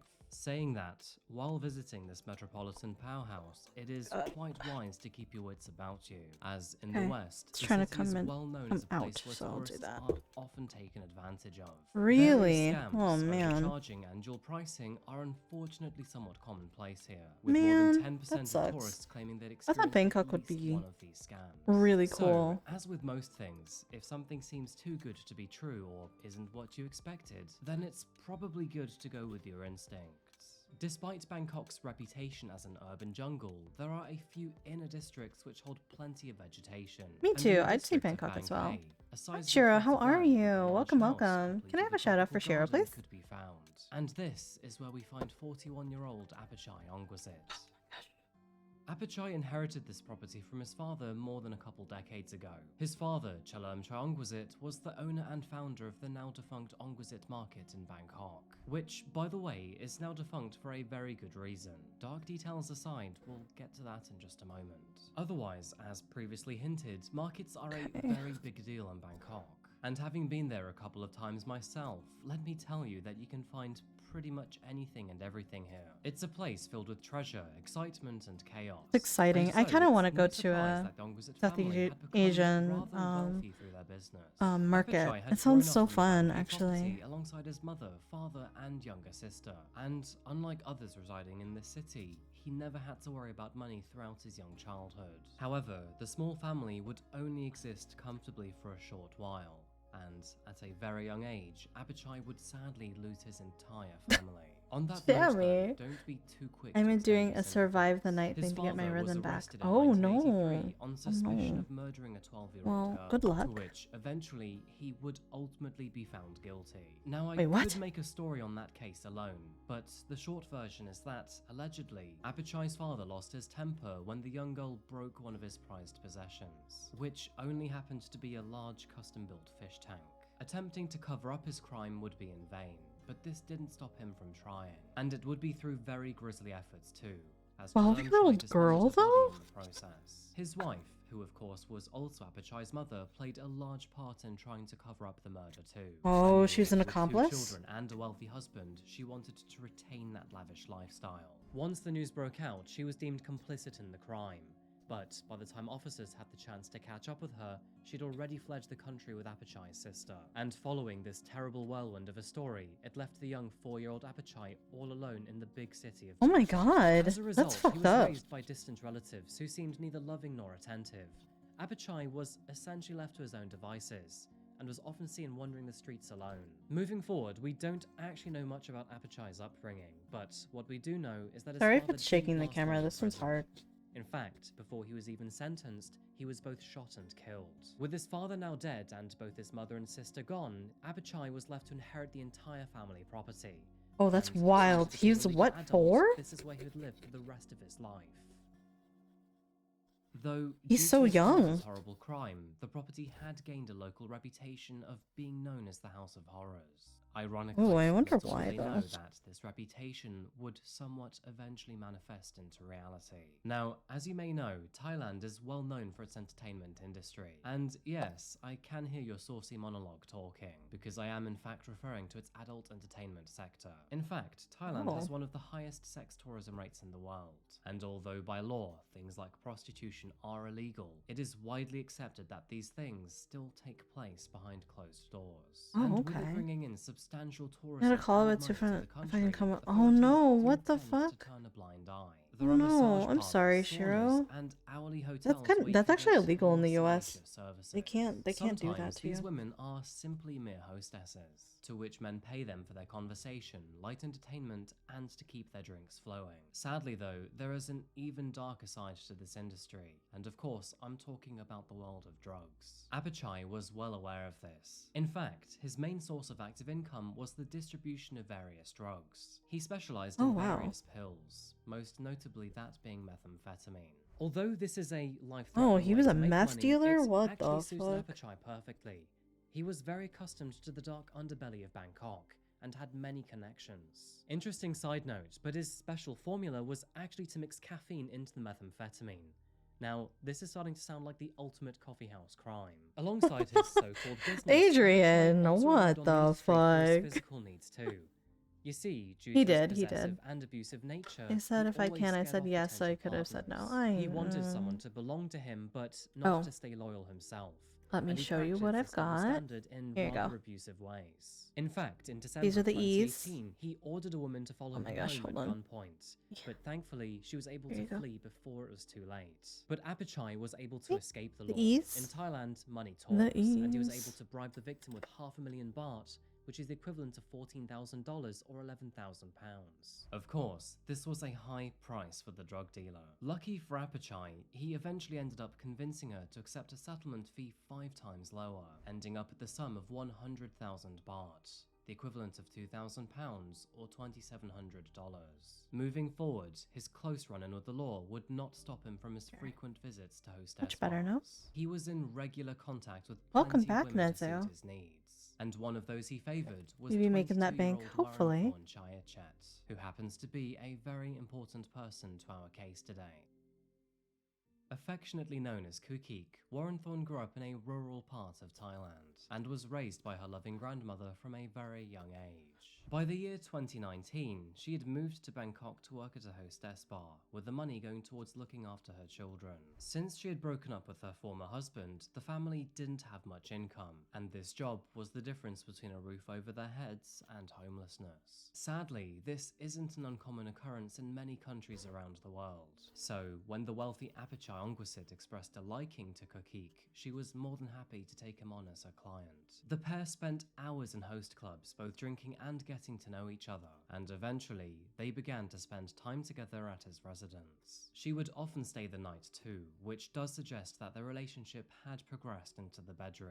And furthermore, it did look like Apachai was able to form a one-sided relationship with her. Whether she enjoyed his company or not, we will never actually know, but either way, the situation collaboration worked well for I'll both take of my them. break later so I However, can hang not out with long Jun. into their Oh. arrangement, she would find out the hard Well, thank you way for hanging that out with inheriting me. his father's money was not his only source No, of they're just income. watching anime Apachai together. did not only He deal died. meth, he was Threshold also zone. a user himself, which unfortunately would eventually influence Kukik to try it out with him. This arrangement would go Oh, on for no. a few months together, and Oh, over no. time, Apachai became more and Grandma more invested B. of her. And to make sure Grandma that she B, wasn't no. seeing any other man, he would often make her stay at his place most nights. Although Kukik It's okay. still worked at hostess spas, she omitted any form of other favourable service, which of course would make her other clients rather frustrated. But in July of 2019, she would confess to Apachai that someone had assaulted her. Now, although she did file a report to the authorities, she didn't know or recognise the man, and so, unfortunately, it looked like he'd gotten away scot-free. That would be until the next month of August 2019, when, all of a sudden, she stopped responding to all police correspondence. In fact, she stopped responding to everybody, including her family. And so, with much worry and fear, after a few days of silence, they reported her as missing. But unfortunately, with working in the adult industry, the police seemed to be rather sluggish in taking her case seriously. Sadly, this industry comes with many cases of assault and homicide. And with it intentionally being kept in the shadows, it can be quite hard to convict someone of a crime. No, Detectives my kept the PS4 case controller. open, but very little progress was made in trying to locate Kukik. I mean, without knowing that Apachai stay was over here. connected to her disappearance, Okay, where thank could you. they even start? That would be until Other things are January of falling on my 2020, PC, I don't when know why. all of a sudden, Not an on, but unexpected from. source would blow the case wide open, shining the spotlight on a very horrific discovery. I'm just feeling In the early clumsy months of today, I 2020, guess. Bangkok police were called to an abandoned industrial zone. Following a tip, they had learned that an infamous local drug dealer named Chalamchion Ngabua was working in the area. Now, in Thailand, drug-related offences can come with a very severe punishment. In fact, dealing with so-called Category 1 drugs can even hold the death penalty. Chalamchion was a well-known miscreant renowned for his under-the-table jobs, petty run-ins with the law, and significant involvement in the drug industry. So, No. after successfully locating What? and arresting Not like him, this, you what? can likely guess that he was willing to say PS5 or do controller? anything he could in order to reduce his sentence. And of course, this would include bribery. You see, Chalo Mcheon claimed that he used to be a security guard at the Ongwasit residence, and this intrigued officers greatly. They had long wanted to incriminate Apachai for his involvement in the drug industry, and not only was Chalemcheon willing to provide this evidence, but apparently he had something much bigger to reveal too. In short, he told the authorities that he could offer up crucial evidence in an ongoing murder case in exchange for a weaker sentence, and this was an offer that officers could simply not refuse. Rumour had it that if they were to visit Apachai's property and dig in a specific spot, they would find the remains of a young woman. Chalo Mcheon claimed that he knew she was there, because he was the one to help bury her body on Apachai's orders. He further told the officers that he personally believed there may be more victims underground. And so, on January the 9th, 2020, police made their way over to Bankei's House of Horrors. Following the concerning information, Apachai was detained as soon as officers stormed the property, catching him naked as they began to search the residence. They caught him naked? Forensics What the began to fuck dig was he near the doing? large pond, as instructed by Chalo Mcheon. And sadly, this is where they came across a Oh, Jennifer, that's the chilling main yet attraction strange of my discovery. Seventh A large metal box Milk. was uncovered, and after dismantling the casket, God. they discovered the remains of a young woman. She was wrapped in clothes, a bedsheet, and a black plastic bag, with a large tattoo they did spread across her find back. her. She was identified as 22-year-old Warenthorn Chayachat. Following this discovery, authorities now had reasonable grounds to formally arrest Apachai for the murder of Cookie. But despite this evidence laid before him, he viciously denied his involvement. The horror would not end there, however, because following Chalemcheon's Emchion's testimony, authorities were now Ah. worried there may be more victims underneath. As a result, a thorough search of his property was conducted, with the You're a large pond pumpkin. being their main area of interest. Horrifyingly, over the next few days, police There you and go. volunteer divers discovered more dark secrets around the pond.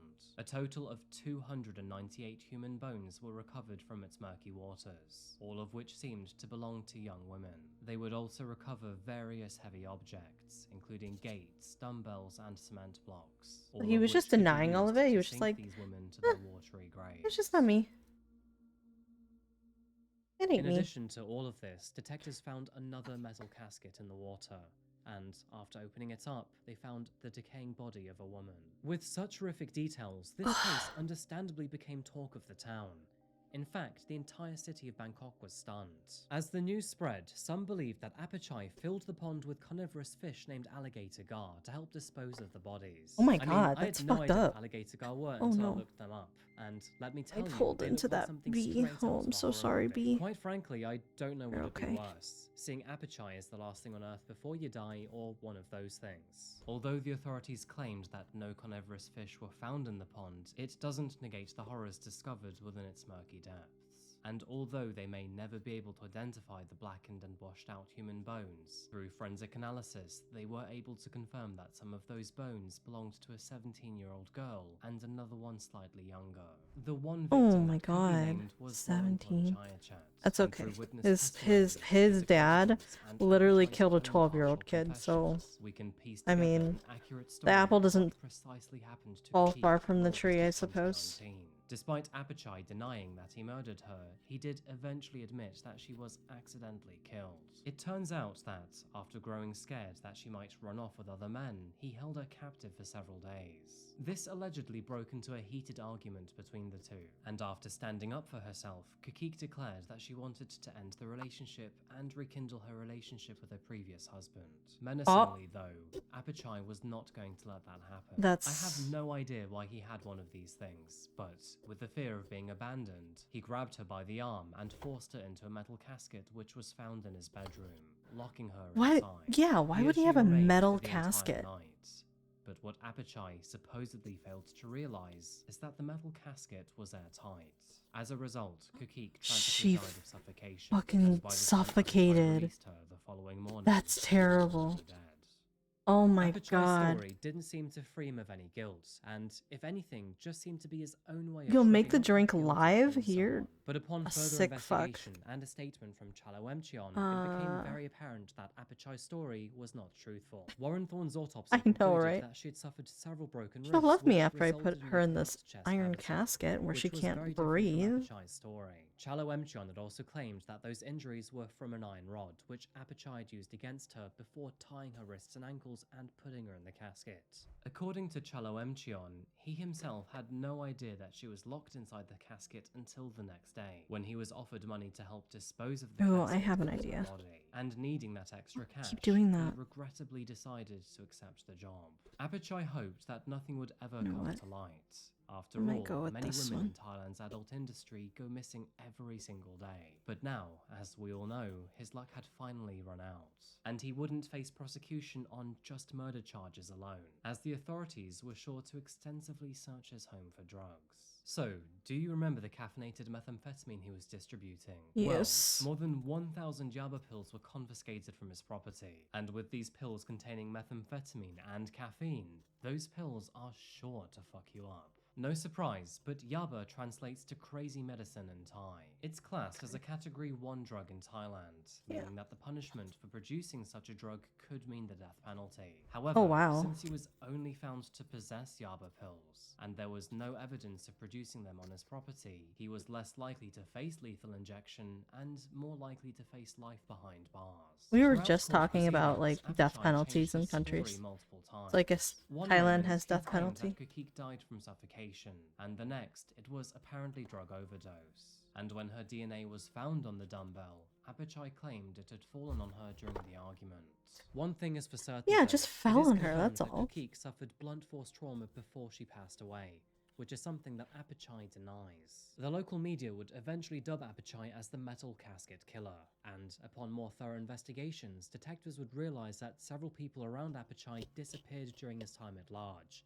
This included friends, girlfriends, and even prostitutes. Sadly though, with the DNA condition so poor, any analysis conducted on it could not determine if those people were in fact the ones he'd buried. Which is kind of terrifying if you think about it, that will because work. we don't actually know how many people Appichai murdered. I mean, he's almost certainly a serial killer, but it can't be confirmed. As a result, he could only be charged with one murder, despite the overwhelming evidence that he had likely killed countless others. Having said that, with Appichai behind bars and his charges so severe, it was almost certain that he was to spend the rest of his life behind bars. True, he's getting a more severe... Sounds like fucking not Japan, Korea. For some fucking reason, drugs are such a bad thing in Korea that, like, you could murder somebody and have a lighter sentence than the fact that you did drugs, even if it was like marijuana. Distraught by the news, they actually demanded compensation for their grief. A demand that was fortunately granted. As a matter of compensation for their grief and to help cover funeral costs, Kukik's mother and brother both received a collective 2.9 million baht, which is equal to $80,000 Okay. £65,000. Okay. 1 year after the chilling discovery, Appichai Ongwasit finally stood trial on charges of murder, drug possession, and sexual assault with the aid of a firearm. Multiple witnesses testified against him, with his own family refusing. Oh, I have it on the wrong side, that's why. I was like, how come it's not cutting? One of his ex-girlfriends also took to the stand. She told the court about his controlling nature, his abusive tendencies, and his physically violent temperament. And the woman he assaulted and then bribed in 2019 now felt safe to testify against him, further reducing his chance for sympathy from the judge. With the overwhelming amount of evidence stacked against him, no witnesses or testimonials in his favor, and the very real prospect of receiving the death penalty, Appichai Ongwasit pleaded guilty to the murder of Warren Thornchayachat. Despite his guilty plea though, he denied any other charges. But thankfully, in January 2021, I think I'm gonna have to detail and find him this. guilty of all charges against him. As a result, he was given 25 years for drug possession, 11 years for assault, and a life sentence for murder, only narrowly missing the death penalty. Okay. Now, I don't really believe in the saying, as I've seen plenty of people come out better or worse than their parents, but some say the apple never falls far. Oh, I literally just said in that. this story, it really applies, because Appichai really did follow after his murderous father. And I they both literally managed to just get said away that, with that's it. funny. Both were foolishly overconfident about themselves too, but thankfully weren't actually that smart. At least now, Some Kukik's say. family have received both compensation and closure for their loss. Oh my gosh, But I think I in might have sad fucked this reality, up, neither but of these two things come even I'll close be to okay. the pain I think that I'll be they've fine. suffered. As for the community surrounding Bangkei, many believe that the Oh. Ongwasit residence, which has now seen I'm gonna have countless to wipe murders, everything is down after absolutely because haunted. my and Appichai may as well join the list of ghosts. my rag is because not with him now very. forever It's behind full of bars, pumpkins, so. he is essentially good as dead. Anyway, folks, that covers our story today. Thank you so much for being here for another video today by Coffee House Crime. So, what are your thoughts on this case? To begin with, do you think Appichai... I wanted to Shay watch this one. Groves was a true crime fangirl with Etsy posters of serial killers lining the walls of her bedroom. She studied true crime documentaries for 2 years, analysing the ways these people avoided police detection. And then Shay went on to murder someone herself in that exact bedroom. Yeah, surrounded it's one by of these her bitches. favourite killers. She tried to use her knowledge of true crime to get away with it. Today we're going to be discussing the insane story of Shay Groves.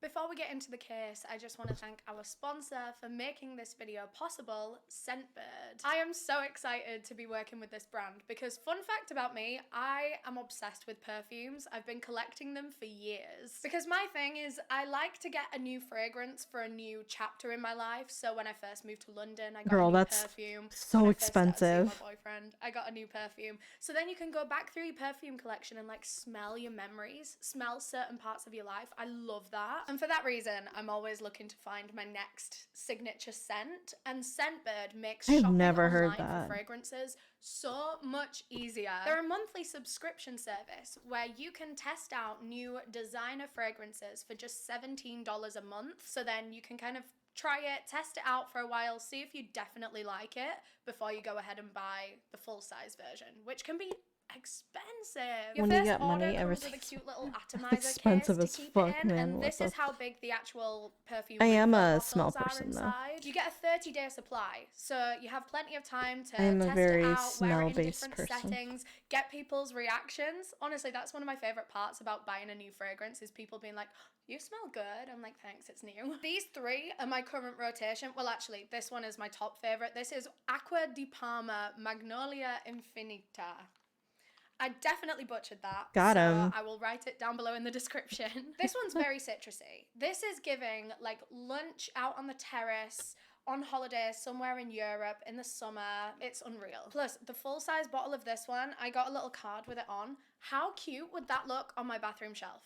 I know that you're not supposed to buy perfumes because of how they look, but it would look so cute on my bathroom shelf, come on. I also love anything with bergamot in. That's a bit of a trend with my fragrances. So this next Bergamot's one that nice, I've been though. loving, this, I like this one's even bergamot, harder to say. honestly. Ex nihilo fleur narcotique. And again, has bergamot in it, so I love this one. But this one's a really like light, sweet scent. You know what? This one's kind of giving Britney Spears. I smell this and I smell Britney Spears. I imagine my sister would have worn this as a teenager in the 2000s. This one has notes of lychee and peony. So I guess Ooh, that's that what sounds makes nice, it so sweet. but If you're not into sweet scents, maybe this one's I'm not not for really you. But into if you sweet are, scents, like me, though. I've been devouring this one. No, I've Like, got I can beef smell it a but you little know bit what? and be like, that smells And then nice. this But one then is the smelling it easiest one all for me to day, say. I This would is the Harmonist Moon Glory. vomit. And this one smells like flowers and honey. Straight up flowers and honey. It's got a lot of floral notes in it, and the third note in this is organic honey, and you can smell that, which I personally really like. This is quite a spring scent for me. I'm annoyed that I missed spring, but I've never maybe it can actually be my bought a next full-size spring fragrance. Really? This is lovely. Just be warned though, it really does smell like honey and flowers. So if that doesn't sound like your thing, you won't like this, but if that sounds like your thing, you'll be all over this one. So if you're in the US or in Canada and you want to try Scentbird, I do highly, highly recommend. Plus, they're giving you guys money off. If you go to scentbird.com and use the code Eleanor at checkout, you will get 55% off of your My dad first collects order, perfume making and your first fragrance, perfume colognes just and over stuff. $7. Apologies Yeah, I to bought a everyone perfume, that's it's like not 80 in bucks. the Yeah, US or 80 Canada. bucks. That's the only place that they ship to right now, but this is such an incredible service that I wanted to talk about it anyway. I wanted to put all of my American and Canadian followers on because this is revolutionary if you're a perfume girl like myself that only really shops online. So hard to shop for perfumes when you can't smell them. This is the perfect solution. I also linked all of the 3 perfumes that I spoke about in this video in the description, so if you want to check out any of those particular scents, go for it. And thanks again to Scentbird for sponsoring this video. One last thing before we get started with the case, I do just want to give my usual disclaimer that I mean absolutely no disrespect to anyone that I talk about in this video. This video is for educational purposes, and everything that I'm about to say is publicly available. My colognes are on $120. Oh my god, Shiro. I'm curious about what it is, though. Please share. Sensitive topics. This is a very heavy one, including Mine is cheap. I have a couple of fragrances. Mental illness, including depression, PTSD, and bipolar, self-harm, suicide, sexual assault. Typically I rape, like Dior, alcohol or I abuse, like emotional and psychological abuse. Like I say, Jo Malone. Very, very heavy one. So if you Are feel my like any of those topics preferences. might be triggering or too intense for you to watch right now, I totally understand. I would recommend clicking out of this video now, and hopefully I'll get to see you some other time with a different case, but until then, look after yourself. While we make every effort to fact check our sources and make sure that all of the information in this video is correct, no action should be taken in reliance upon the information in this video. And I want to take this opportunity to remind you all that these are real people's lives that we're talking about, so please keep the comment section funny enough, I respectful just and really like the kind. Adidas All cologne. opinions in this video They're are actually really, mine really and nice. mine Yeah. alone. And with that being said, I mean, something let's doesn't get have into to the be case. super So today's expensive case is actually a to very be recent your, one. It only wrapped like, up earlier this year. for you and to it be took into place it. in July 2022, so just coming out of the pandemic. It takes place in a town called Havant in the south of England, and this was I'll find home it to online. Shay Yeah, Groves, sure. who was 27 years old at the time of this case. Born in January 1996, Shay Groves had a terribly sad childhood, filled with physical and sexual abuse, And when she joined school, she was relentlessly bullied. She never fit in. Just every aspect of her life was so sad to read about. She was considered a goth by her peers. She'd always been kind of into darker things. People called her a weirdo. So she was bullied for that. But she was also bullied for having a hearing aid. She was partially deaf, and so she started wearing a hearing aid at like 11 years old. And you know what kids are like. They can be cruel about anything that they don't understand, about anything that's slightly different to them. And Shay was bullied for having a hearing aid at 11 years old. At the age of 13, she began self-harming to deal with her depression. This is that one of the she'd been reasons why feeling I don't pretty want to much have her kids. whole entire It's like life. it's I don't know if hard there was to. ever a period of Shay Grove's It's life really hard to where she justify wasn't sometimes terribly because I see depressed. how And when like this turned into cruel some self-harming kids in can her teen be. years, They don't mean she to was be. sent I for know her that they're first young, mental health but assessment. The it's just psychiatrist so fucked diagnosed her with sometimes. bipolar disorder, and it was around this So same time fucked when up. she was only about 13 years old that Shay started turning to drugs and alcohol to Last one, the self-medicate. B. Like I said, she was picked on quite a bit for being a goth, but this is something that Shay liked about herself. She was And quite a goth if I knew my stereotype, I have to say. She was into horror. She was into she was always wearing like pentagrams and like chains and stuff. She was into I would heavy go metal feral music. too. I would All be her so friends mad. called her Chucky as a nickname after Oh my god. Chucky from Child's Play. Although her friends, to be fair, I don't even think she had that many friends. I think these are more acquaintances, people that knew her at school. They would always say that Shay was quite manipulative. She was very withdrawn socially. She only really had like two close friends, two girls named Lauren White and Vicky Bateup. Shay was super close with Lauren, but less so with Vicky. Vicky was a bit like a third wheel on Shay and Lauren's friendship. She's since spoken on this dynamic of this friendship trio when they were younger, and she said that it was quite a manipulative, like, power dynamic between Shay and the two other girls. She was clearly the leader of the group, and while Vicky wasn't as susceptible to being manipulated, Lauren really was. Lauren became like a follower to Shay. Vicky believes that this is because Lauren didn't have any friends really until she met Shay, so she felt like she really owed Shay something, like Shay was doing her a favour, just being friends with her, and so Lauren would do whatever Shay asked of her. In her mid-teens, Shay Groves actually ran away from home, ran away from her abusive situation, hoping that she would be able to just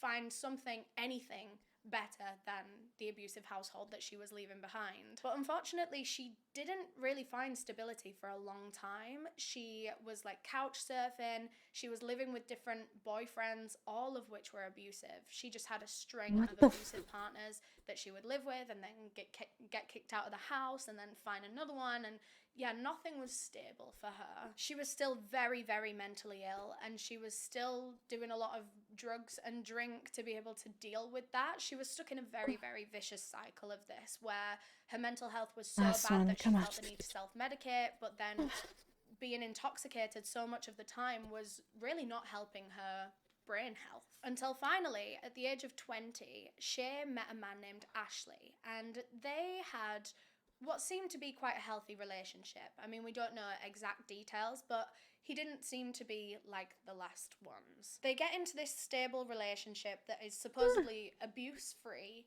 and Shay begins her healing process. Over the months, she became a lot happier until eventually she found out that she was pregnant with his child.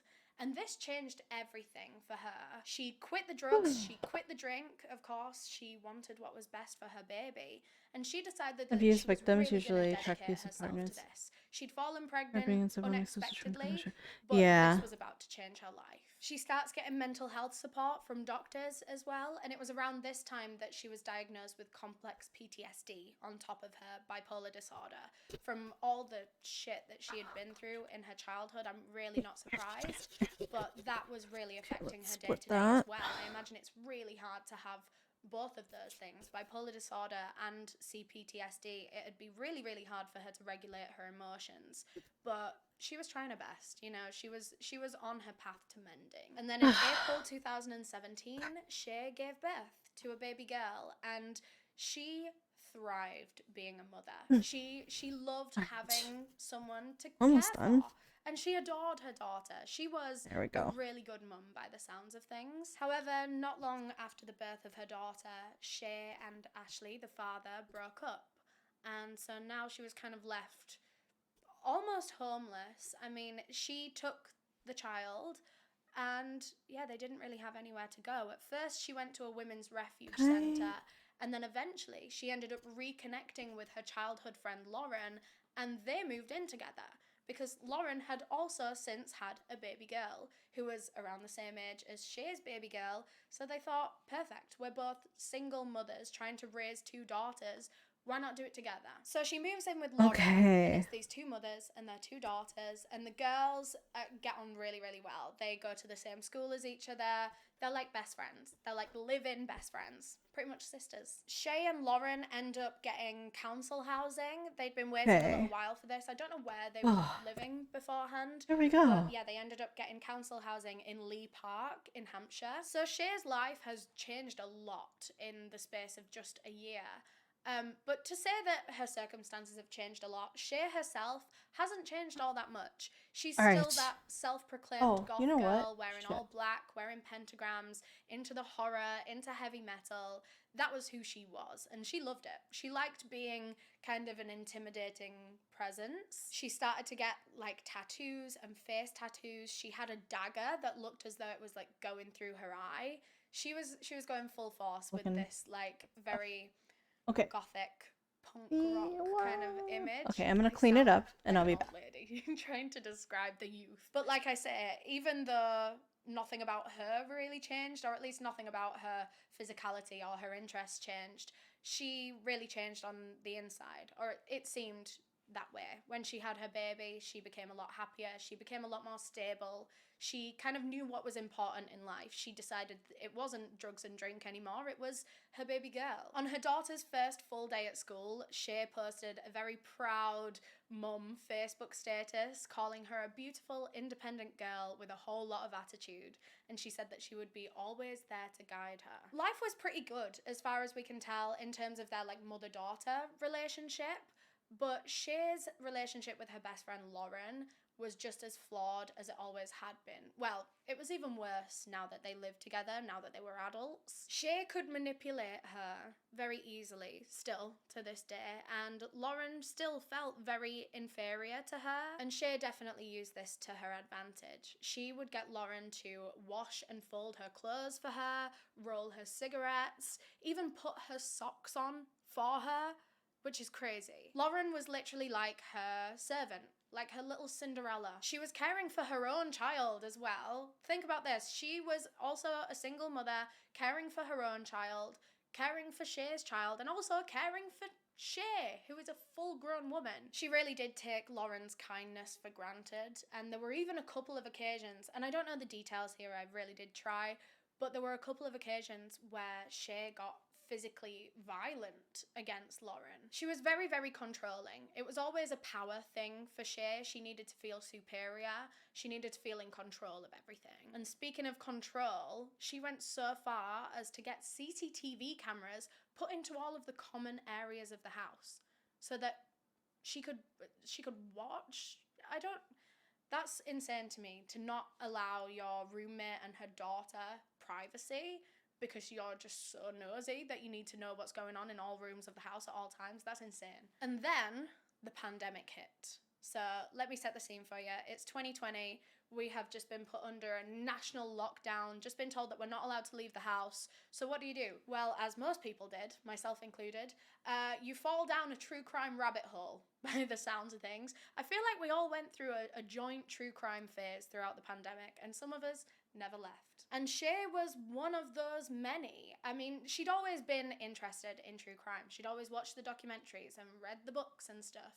But now it began consuming her. She would stay up into the late hours of the night watching true crime documentaries, reading books. She read this one book on Charles Bronson cover to cover so many times. And that's not to say that being very interested in true crime is necessarily a bad thing. I actually think it's very normal and natural to be interested in things that you don't understand. That's kind of where this comes from in me, is like, I'm really interested in killers' psychology because It's something that I could just never imagine myself doing, or anyone that I know. To want to take someone else's life is just insane to me. So I really want to dig into that, and I want to figure out how these people are from the same species as me, but they don't act like it. And it can be hard to spot where the line is between a healthy interest in a particular genre of content versus an unhinged, unstable individual becoming consumed with true crime content to the point where it becomes very normalized for them. Violence is just another part of everyday life because they're just hearing it constantly. And that's how a lot of copycat killers are made. These people that are predisposed to becoming violent or whatever see... All right, sorry. I'm back. 1 second. All right, so 1 sec. I'm gonna... Wait, let me just do this for a second. Okay, I'm done. So let me just do a one last look for it. So look at it. So there it is. Happy viewing! Woo! Thank you. Let me put the lid on. No, it's the other way. Which way is it? There we go. There it goes. Yay! Yay! Woohoo! We did it! It actually came together perfectly. It is 7:04. I'm 4 minutes past my thing. My stream time. Honestly, not bad. Not a bad time at all. Thank you, thank you. Yeah, I really enjoyed it. Do you want to listen to the rest of the story, and then afterwards we can move to mortuary assistant after some time? I'm gonna take a small break, maybe about like 20-30 minutes. I'll keep stream on if you'd like. I have all this like, I have to like clean up my desk because there's so much pumpkin everywhere. I'm gonna put this outside as well. Sounds good to you? Okay, cool. So let's finish the rest of the story. I'll be walking around a little bit just to clean up and stuff, okay? And then we'll talk. I'll talk and clean. Here we go. A shit ton of this content and they become inspired by it. Or like I say, violence just becomes so normal to them that they get desensitized with it. And then when they're faced with a real life situation, you know, like a fight or something, the thought pops into their head to murder someone because that's what they hear about people doing all the time. I mean, I know it's very rich, me sitting here on this channel saying all of this, but that's why you have to make sure that you're staying just healthy in general, mentally healthy, and that you're having breaks from content like this. And I think what made Shay different to just your average true crime enthusiast is that she was very interested in the killer and how they'd gone about things, and she was inspired by them. She admired their work. She didn't think, oh my god, that person is so horrific, I want to kind of know what made them like that. She was like, wow, that person was very dedicated. That person was very smart, managed to get away with it for so long. You know, she idolized killers. It came to the point where she was literally just like a stan for murderers. She became a fan of their work and a fan of them as people. She had literal posters of serial killers on the walls of her bedroom, like a teenage girl obsessed with a boy band. It was a whole lineup of 8 of the most notorious criminals in history. They were like prints bought from Etsy that were like cutesy and artsy, and they had like blood dripping from their eyes. It's insane. So of these 8 criminals on her wall, they were Eileen Warnos, Charles Manson, Rose West, Richard Ramirez, the Night Stalker, Myra Hindley, Ted Bundy, Jeffrey Dahmer, and Peter Sutcliffe, the Yorkshire Ripper. Please forgive my sudden teleportation. I am now in my boyfriend's streaming setup for the rest of this video. But as I was saying, all of these serial killers on her wall had over 100 kills between them. Shay claimed that the reason she had these posters, she tried to say it was like dark humor or like it was ironic. And I really, really don't think it is. I don't think there was any part of this that was ironic for her. I think she was a genuine fan with admiration for these people and the way that they managed to elude the police and things like that. She thought that they were cool. She admired them. She tried to say that it was just art. You know, they weren't actually pictures of the killers. They were artistic depictions. And it's like, I don't know what's worse, to have a straight up picture of a serial killer or to have a cutesy drawn up one where its eyes are literally dripping with blood. The way you've taken this notorious killer and cutesified it to go on your wall, like, I don't think there was even an element of irony in this at all. Those drawings were in her aesthetic. It very much aligned with how she presented herself.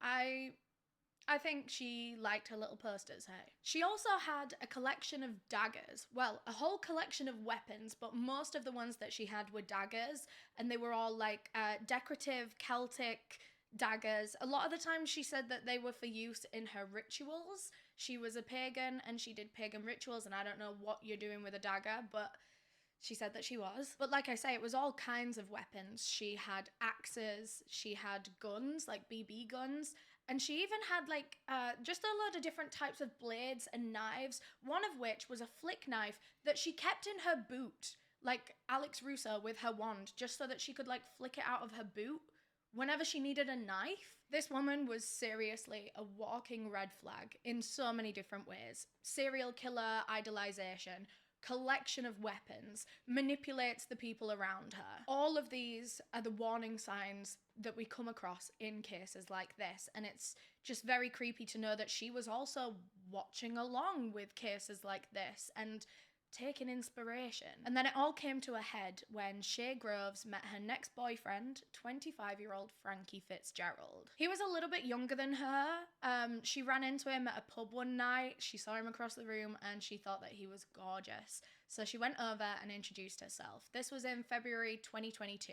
As the two of them got talking, they realized that they had a lot in common. Actually, they were both young, single parents. Frankie actually had 2 kids, and of course, Shay had her own daughter. She found out that Frankie only lived like around the corner from her. He was super local, and like I say, they had so much in common. They got on so well that from that night on, they were a thing. They were dating. Their common interests included their kids, the pub, drugs, being violent with each other after too much drink and drugs, and BDSM / kink play, quite heavy kink play. In fact, that last thing was a huge part of their relationship. They really bonded on that very quickly, about how hard it is to find someone else who's into as rough sex as you are, into the kinks that you're into, which again is one of the reasons that they very quickly kind of got along. Around this time when she met Frankie, Shay ended up getting back into drugs, and some people say that it was because of Frankie. He did cocaine a lot and would encourage her to get back on it. She'd quit after having her baby, well, while she was pregnant with her baby, and she'd started drinking again, but she hadn't picked up the drugs until she met Frankie. And while her relationship with him was really short, it was only about 5 months in total, Shay started to decline very quickly. She was using drugs more often than she ever had done before. She wasn't seeing her friends as much. A lot of their time was spent having sex. Quite violent sex, which seemed consensual in the beginning from like what I can find in my research and what Shay has admitted and what her friends say about what they would say about their sex lives. They had violent BDSM sex that was consensual in the beginning. As time went on, the lines of this BDSM relationship started to blur, and consent wasn't always explicitly given, wasn't always explicitly asked for, and parts of their relationship turned into just straight up domestic violence. Once consent is taken out of the equation, that is no longer BDSM, it's no longer kink play, that is abuse.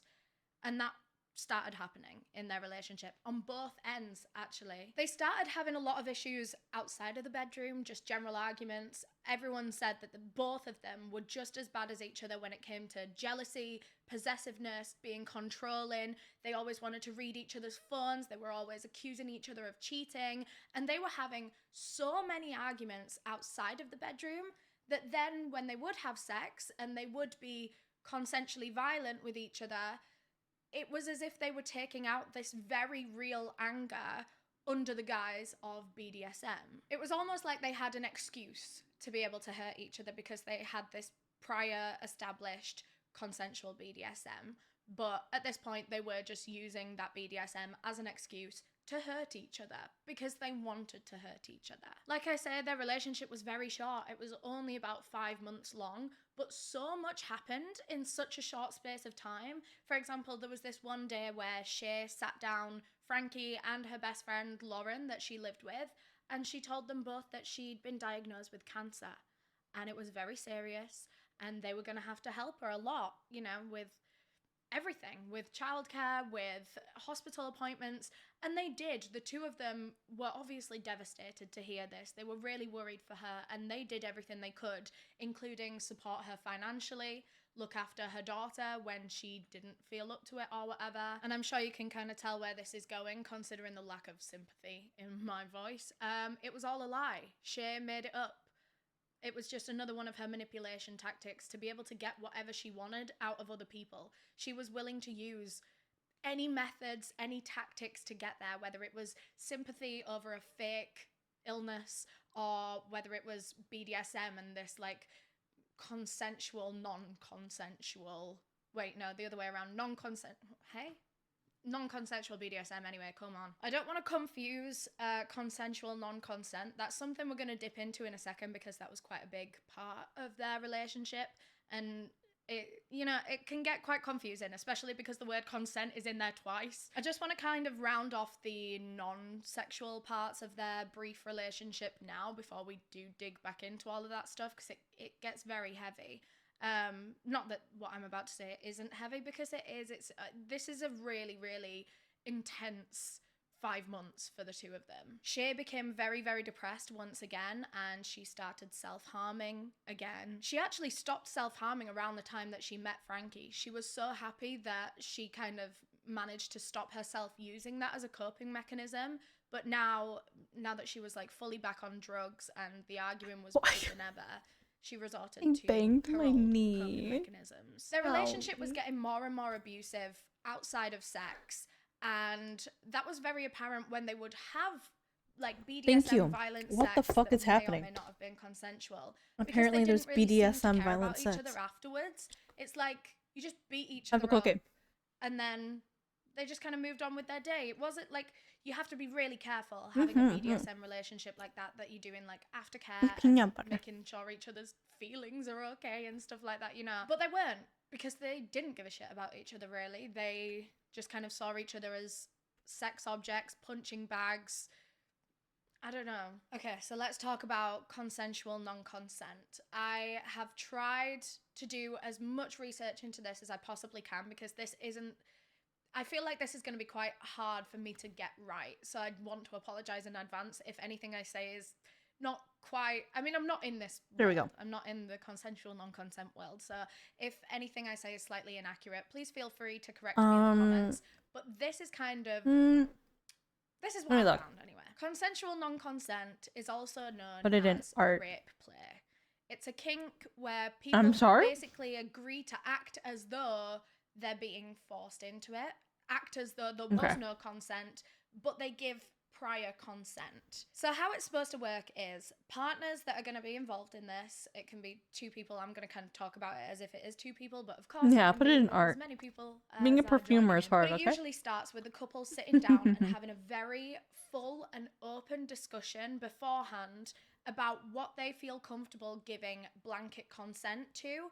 So they have this conversation and they say, okay, it's okay for you to do this, this, and this to me, but I don't consent to you doing this thing. And the idea is they have this prior discussed consent, and the partner says, for the foreseeable future, until I tell you otherwise, I'm happy for you to do any of these things to me pretty much at any time. So then when the time comes and the partner wants to rape play, their partner can act as though they are not giving consent in that moment, saying things like, no, stop. Woody creamy? That sounds delicious. They don't actually mean that. They have given the prior consent. The way that things like this usually go is they have like a safe word. A lot of the things I read online, they have like a traffic light system of like, red means I don't like this, stop, like we quit now. Yellow means like, okay, this is getting a little bit like, oh, for me, but, Uncomfortable. Like, I don't want to stop. We just need to like reevaluate the situation. So there is very much a way of consenting built into this Interesting. seemingly or like acted out non-consensual 2 bottles? performance. Oh. Does this make sense? I really, really hope. It does Basically, sound what I really gathered nice. from It does. my research is that there is a safe and consensual way to have this kink, and a lot of couples will manage to do this successfully and with kindness to each other when they have these conversations. Yeah, But of course. that is not what Frankie and Shay had. That's what they kind of acted like they had, this consensual non-consent relationship, but they weren't caring about each other and having these conversations outside of it. It was just like oh, I'm sure she'll be fine with this, or I'm sure he'll be fine with this. It was actually Frankie that would do this to Shay more often than not. He would go from one type of sex to another without asking first, so he would just go straight in with anal, which you can't do. Shay made it clear to him that she was uncomfortable with what he'd just done. On this one particular instance, when he'd done this, I think she said to him something along the lines of, no, babe, like, no. But because she wasn't crying, because she wasn't, because she'd used the word babe and done it in a softer way, he didn't listen. He didn't think it was fucking serious. Reflective. They later had Hopefully a conversation about this sure. particular event, and Frankie says to her, and I quote, "It was a bit rapey, wasn't it?" What? So he knows that he is a bit being rapey, huh? with his girlfriend. He admits it, and he doesn't really seem. It's not. It's a Samsung tablet, upset actually. With himself or like it was a misunderstanding. Like there's no like remorse there for making her feel that way. He's just like, oh god, yeah, that was. It's not an iPad. God. Shay's response to him was that it hadn't been rape. No face. But okay. it had been just my shirt. Non-rape. It's literally a striped shirt that has a palico on it. It's a Uniqlo shirt. Agreed with each other on this particular day. It's a very old consensual, Samsung non-consensual sex. Tab. He had just the tab 3. and whenever he realized that it was rapey, and she, tried to make him feel a bit better about it, saying that like, if you had raped me, like I wouldn't feel safe around you and I wouldn't let you around my child. So she didn't see it as rape, even though it is. But I think it's important to kind of see it from Shay's POV. For the sake of this video, she didn't feel that she had been raped, but she felt like it was pretty damn close. She didn't like the lack of communication, the lack of asking for consent. By the way, the way that we know about a lot of these specific conversations and the specific quotes is because Shay had a CCTV camera set up in her bedroom. She got them put in the communal areas of the house, but she also had one put in her bedroom, specifically actually to download videos of them having sex afterwards. She would put the footage onto her laptop. Sometimes she would even edit together clips of them to make like, a feature-length film, which was actually really useful for this case and for the whole police proceedings, because they had footage of this non-consensual they sex. Have rape roleplay, but BDSM. How do I say it? Like she said, she said that there are like code words that you use that you stop regardless of anything, regardless of the roleplay, right? So she said there was like traffic lights, so like red and yellow and stuff like that. CNC safe. Yeah, CNC safe words. Damn, can I know the sauce? Making your own sex. Stop. Everyone stop right now. I'm sorry. I'm just grabbing my reference sheet because I don't remember what it looks like. This is Oga. I'm trying to draw Oga. No, stop. Okay. I at this point I cannot see what you guys are saying, but 1 second. There we go. Damn pad is Damn pad is your safe word. Don't save. The password you've entered is incorrect. Booba. Booba 1 2 3 4. Okay, here we go.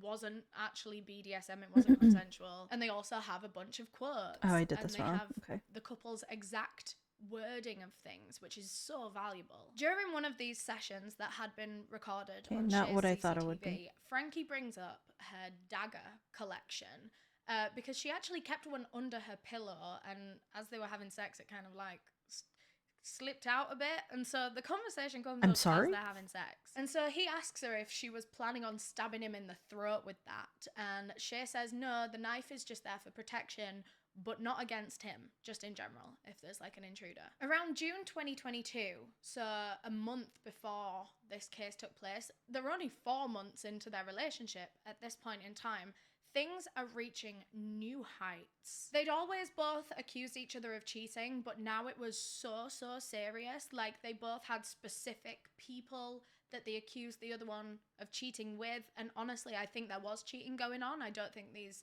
claims were unfounded. Frankie was specifically accusing Shay of cheating with her ex, I think her daughter's father, and they were spending a lot of time together. I think she was. And then Shay was accusing Frankie of cheating on her with just some girl that he'd met in the pub. I don't know about where the truth lies with that one. One of the main reasons that Shay believed he had cheated on her was because she got thrush in her vagina, and she thought that Frankie must have caught it off someone else and then given it to her, like an STI. And I think thrush can work like that, but I don't even know what it's not thrush really is. evidence of cheating. Damn Sometimes women milk. just be getting thrush, you know? But yeah, her friend said that around this point in time, her negative feelings towards Frankie were off the charts. She'd always bitched about him, she'd always been mad at him, they'd always had arguments, but at this point, she was determined to hurt him.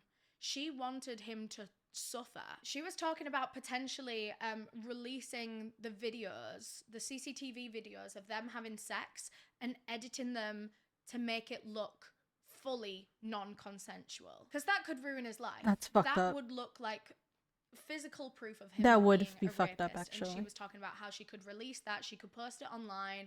She was talking about attacking him, Okay, physically this is... attacking him, or getting someone else to do it, calling in one of her male friends to like find him and beat him up. Around this time they broke up, and then very quickly got back together. I think this is something that happened quite often for them, but this one was like, it seemed like it was going to be quite a serious breakup, and then it wasn't. But it was Shay that had broken up with Frankie, God and I think damn she it. did it over the phone or something, and then she called her Oh, not the phone ex-boyfriend breakup. that I think she was seeing again. I think she was cheating on Frankie with her ex.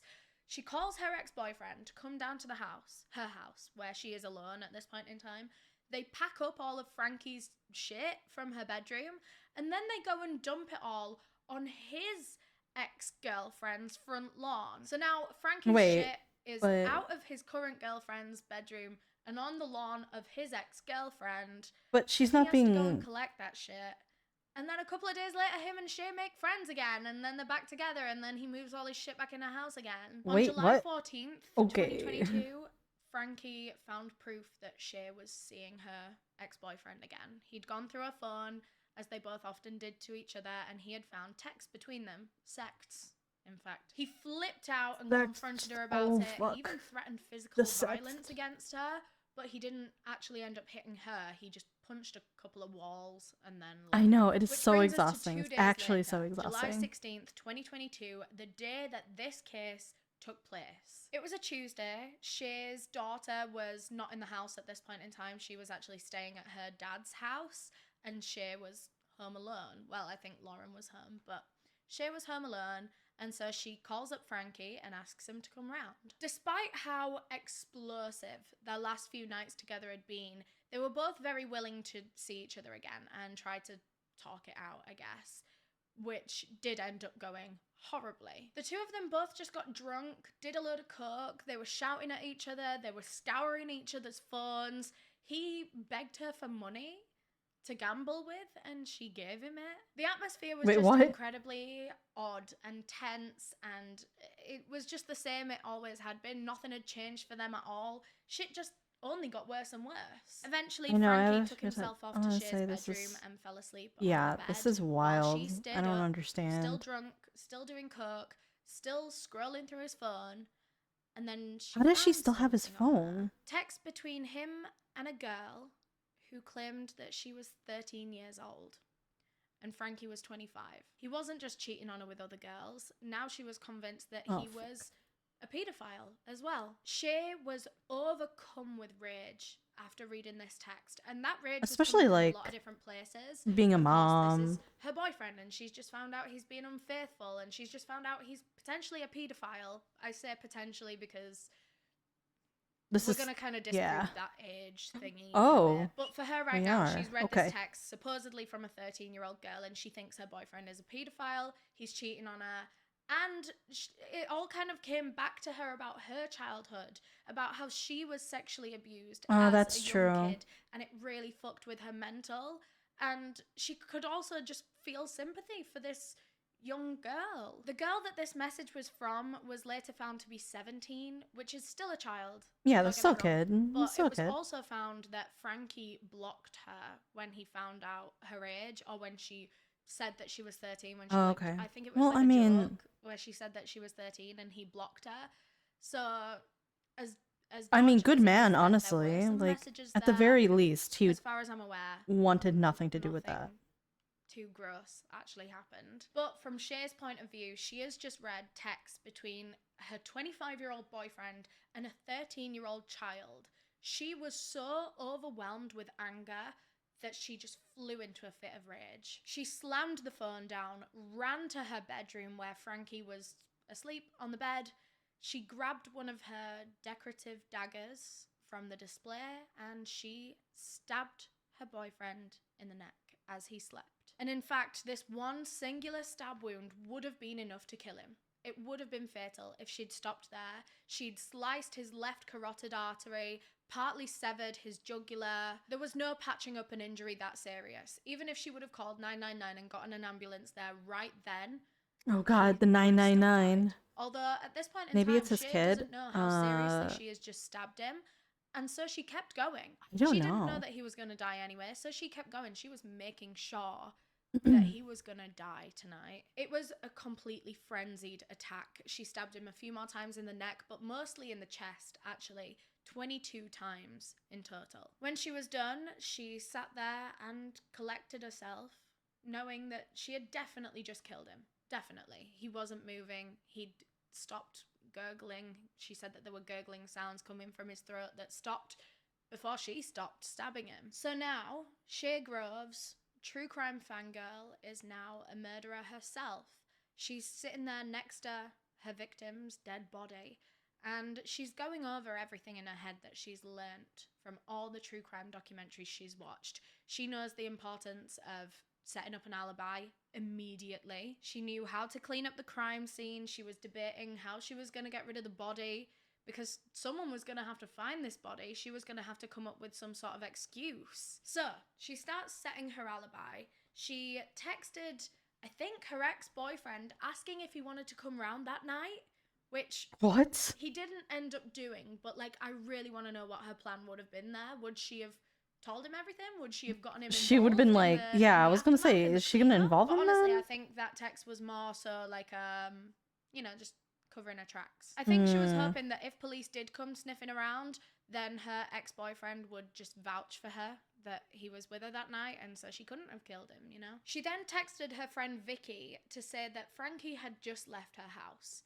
which is a kind of a pointless text in day-to-day life, but like I say, if police come sniffing around, then this is almost like proof that he had left her house safe and sound that day, and then something else must have happened to him later on. So I she's kind of setting see all of these, I can text understand why alibis she's up, like and what her then thought she process decides it's is. time to tell someone what she's done. She went to her roommate Lauren's bedroom, knocked on the door, and told her that she'd just done him.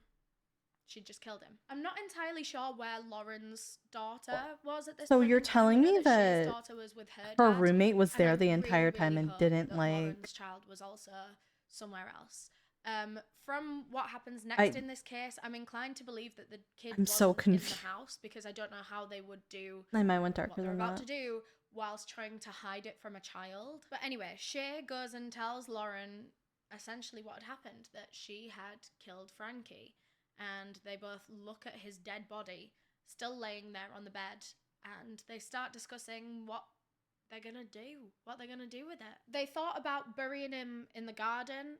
Shay also suggested that they could try and frame it as a suicide, as if 22 stab wounds would ever be considered a suicide. Like, That's anyone is suicide. gonna look at that body and say, right, well, they definitely didn't do that to Yeah, themselves. And you would think, with Shay that's a Groves being such a suicide. true crime fan, you would think that she wouldn't be so daft as to think that. But anyway, as they brainstormed what they were going to do with the body, they start trying to clean up the house a little bit. They start scrubbing away the blood. They get out a bunch of bin bags and lay them on the floor, and then pick up Frankie's body and put it on the bin bags so then they can start cleaning up the bed. And it was at this point that Shay turned on the manipulation with Lauren. She told her that she needed to help her clear up this murder because she was an accomplice now. She'd already helped to wipe up some of the blood. Oh, that's She'd already fucked. helped to pick up Frankie's body and move it onto the bin bags. Shay said that if Lauren ever dared snitch on her or tell the police or tell anyone anything, then she would be going down too. Lauren said that she was very scared of Shay. She was scared of what Shay might do to her. You know, if she didn't go along with it, then would she turn around and kill her too? So she just kind of went along with everything that Shay was saying and everything that Shay was telling her to do. But despite all the effort that went into covering up this crime, police would be informed less than 6 hours after the murder took place. They were Oh, already by arriving who? at Shay's house. The way that police found out was through Shay's third friend, Vicky. You know, they were a trio, Shay, Lauren, and Vicky. Well, obviously Shay and Lauren knew about this whole thing. They lived together.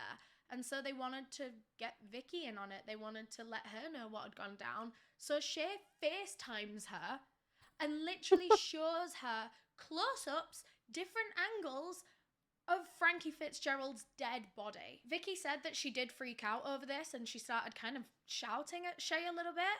But Shay wasn't taking any of it seriously. She was giggling, she was smiling, she was making jokes. And Vicky didn't really know what Shay to do. was? Like, What the What would fuck? you do in this situation? I can't imagine getting a FaceTime call off my friend and them showing me them. Hey, this is Like, my Vicky ex. didn't I really know murdered what to do. them. As soon as she Is this got a off real that story? FaceTime Yes, call, this is a she real called the story. police and told them exactly what had just happened. Police arrived at her house. And hi, that Sad same Wolfie, how morning. are So all of this you? had kind of gone down in the early hours of the morning, late at night. And by the time police arrived, it was the next morning. And Shay came and answered the door. And she seemed so Yeah, she's chill. very She was in her fucked. pink fluffy dressing gown, cigarette in hand, without a care in the world. 6 hours after brutally stabbing someone to death. As soon as Shay opened the door to the police, they were hit with the overwhelming smell of bleach coming out of that house. They immediately knew that a cleanup had been well underway. Police were very straight up with her. They just said, we're here to investigate reports of a murder. We've heard that someone has been shown a dead body at your address, and we need to look around. And at this point, Shay couldn't really do anything. Of course, she just let them in. It seemed that she had managed to clean up a decent amount of the crime scene because she'd only had like This a bitch few is hours to do it, stupid. but she hadn't gotten rid of the body yet. When police walked into Shay's bedroom, It's Jover. there It's they saw Jover. the corpse of Frankie Fitzgerald laying on a bunch of bin bags. When they went into the bathroom, they found the dagger that they presume was used to kill Frankie, although at this point it had been washed and it had just been left in the sink. And that was the only one of Shay's daggers that was out of its usual decorative place, so we can be pretty sure that that one was the murder weapon. So both of the women were arrested then and there at the scene because, of course, police couldn't be sure how much Lauren had to do with all of this, how much Shay had done, so they just arrested both of them, took them down to the police station for questioning. And Shay didn't even try to deny the murder. She kind of admitted that yes, she did kill Frankie, but she tried to say that it was in self-defense. She told officers that they'd gotten into a huge physical fight that night where she genuinely feared for her life from Frankie. She said that he had pinned her up by the neck on the bed to the point where she was like losing vision, losing consciousness, and she knew she had to do something to get him off of her. So that's when she said she reached to one of her shelves next to her and just grabbed something and hit him with it. And that was when she realized that it was a dagger that she'd picked up, and she'd hit him with it blade first in the neck. She said that all of this had come about after she'd found these texts to a 13-year-old girl on his phone, She hated him for being a paedophile. She hated him for cheating on her. She hated him for doing this to a child. And so that's kind of what sparked this physical fight. I'm gonna that FaceTime night, this murder. Like, and then what? meant that Yeah. she had to If she's smart, we won't be defend watching her a show own about life her. in the True. end. But She was Shay's smart and she knew what she was self-defense doing. story just does not line up with any of the crime scene evidence. I mean, for example, she stabbed him 22 times. That's not once in the side of the neck in self-defense. Say, for example, the first one was in self-defense. Why would you keep going after that point? Yeah, In that's fact, just police like, actually what's it? confronted her on Crime that, of said, well, passion? why did you keep going? And she said it was because she could hear him gurgling blood through his throat, and she thought that it was kind of the humane thing to do, to just essentially put him out of his misery and kill him. What? But there was also the fact That's that awesome. Frankie, That's fucked too. like, his autopsy and the way that the evidence was found and stuff, it was more than likely that he was asleep when he was attacked. He was laying down on the bed asleep. He was not pinning her up by the neck and a threat to her life. They weren't fighting. He was asleep.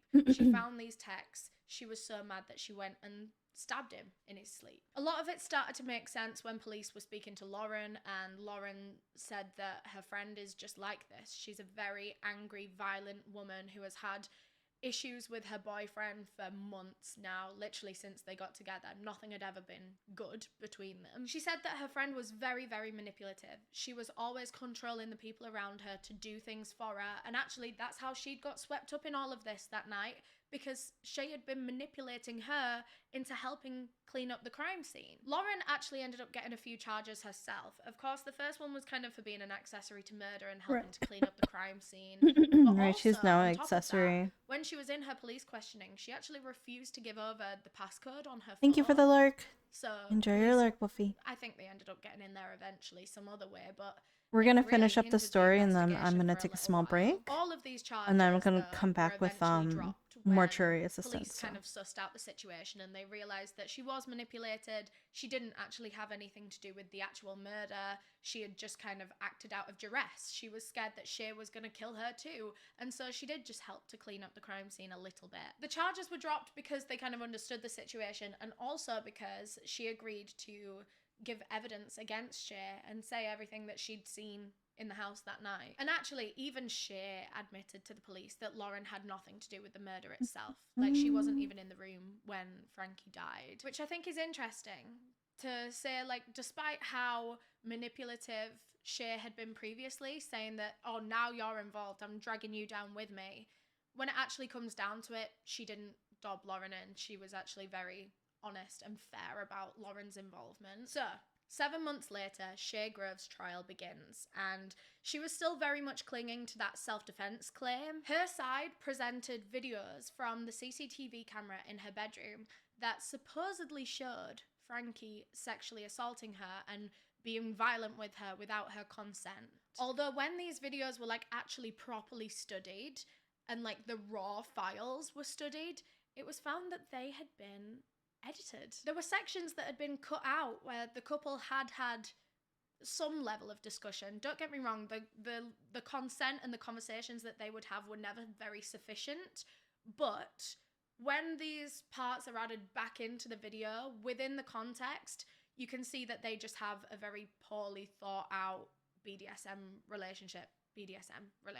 Once these little sections are put back into the original clip, Oh, sorry, it did I? makes a bit more sense. Okay. And No, it never doesn't mind. That was look hers. quite so evil, you know? The footage already didn't look very good, Yeah. but the way that it had been edited made Frankie Fitzgerald look evil. Lauren and Vicky also gave evidence Oh, in not court because this. obviously Yeah. Lauren had been there the whole time and Vicky Video had been there editing for is that her FaceTime passion. conversation. And there were certain things that Shay was saying throughout the cleanup, things that hinted that he was asleep when she killed him. They told the courts about how she was smiling and giggling as she was cleaning up the crime scene. She was figuring out how she was going to get rid of the body, saying that, well, he was suicidal anyway, which, what the hell did she mean That's by fucked up. that? What the That hell? it's like okay to kill him because he would have wanted it? Like he would have been okay with it? Or does she mean like she could try to pass it off as a suicide then and no one would really question it because he was suicidal anyway. Not one part of the trial looked good for Shay. I mean, there was fabricated evidence. She had said certain things to her friends that just kind of foiled her own self-defense story, where she'd made little comments about how he'd been laying there and stuff. So at the end of the trial, Shay's self-defense claim was actually thrown out by the judge, and she was found guilty of murder. She was given a life sentence with a minimum Not surprising. of 23 years, which means she will be eligible for release at the age of 50. And that Oh my is God. all I have on this case. A crazy one. Rookie's To think mistake. I that would this never make is them. someone that got very much into true crime. What, during the you're not pandemic. gonna Like I you're said not earlier, gonna I feel like a lot of us are FaceTime in that someone boat, and and it feels very weird to know that someone that was kind of watching the same content that we were back then has ended up like this. So I feel like it's quite important for me to maybe say in the end of this, make sure you're consuming true crime sensibly and safely and healthily. Have breaks, understand why you're watching, understand how you're feeling about killers and about victims and stuff. Just really have a bit of a conversation in your head with yourself, because I think it's important to check yourself so that things like this don't just snowball. I thought she was gonna say wreck normalized yourself. for you, you know? Like if you have decorative pictures of serial killers up on your wall, then I think It's need time have to a conversation with reevaluate. yourself, because Like, yeah. that then treads into admiration territory. I feel like it's one thing to have like a badge that says true crime fan, or like a mug that says probably watching a true crime documentary right now, or something like that, something about your interest in it, but no specific merch about serial killers or murderers, please. That's crazy. You probably need to question why you want that specific piece and what that says about how you're consuming true crime content, and are you really realizing that this is real? It is Oh, you know what? true I should have crime. this Real separate. human beings have lost separate their layer. lives to these heinous evil MB, people. 1 second. If anything, try to put yourself in the victim's shoes or the victim's family's shoes, and imagine that one of your loved ones was taken by such an evil person, and then there's people out there that want to build a shrine to that, post pictures of them on their wall and talk about how hot they are and stuff. I just think you know, it's a very touchy subject, especially because I am literally making this kind of content, and I'm sure there's going to be a lot of people that don't like what I just said about like serial killer merch, but I don't know, I'm just very scared of cases like this happening. I want you to check your own mental health when it comes to true crime content. Anyway, sorry, I really went off on one there. Thank you again to Scentbird for sponsoring this video. Remember, if you want to get 55% off of your order, that's insane. Just by the I'm way. back up. Go to What did you say? scentbird.com and use the Did you code try what? Eleanor I at watched checkout. Dexter That for a makes little your bit. first month just over $7. Remember, it's only available in the US and Canada, so I'm sorry if you're out of those regions, but if you are and you liked the sound of the perfumes that I spoke about earlier, they're all linked below in the description. Thanks again to Scentbird. Cool. Thank you so much for watching this I should video. check If you to see enjoyed, if please leave a thumbs up down below. That it's would really help here. the videos reach on It is, YouTube. it is. And I would really appreciate that. If you want to watch another video of mine, there should be one on screen right now. Go click it, please. I would love to spend some more time with you. Or if you want to subscribe to my channel, just click the little circle with my face in, because we upload new true crime content every single week. And with that being said, hopefully I will see you in the next one. Bye! That was a fun one. That was good. Okay, we finished our we actually finished our thing. Woo! I mean, do that. Yeah. Think about that works in. Yeah. He always gets away with it. Yeah, I've seen it before. Yeah.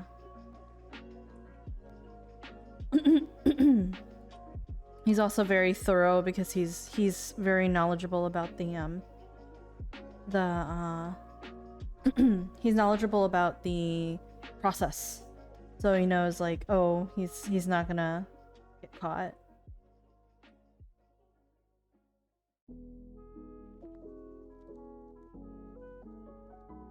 Okay.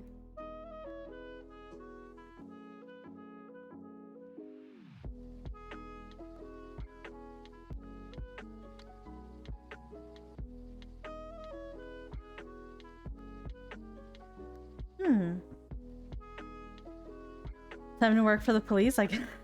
I guess so. I guess so.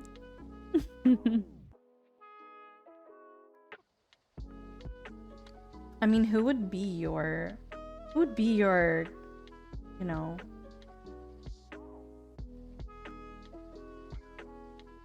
who would be your victims? Curious. Who would even be your victims?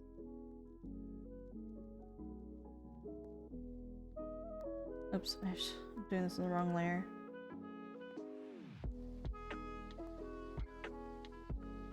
Would he be a vigilante?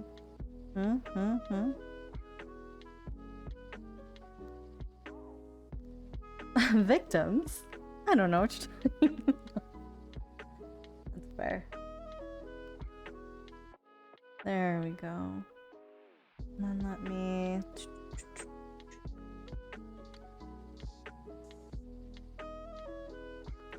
Victims? Who got murdered? I don't know who it is. I have no idea who that is.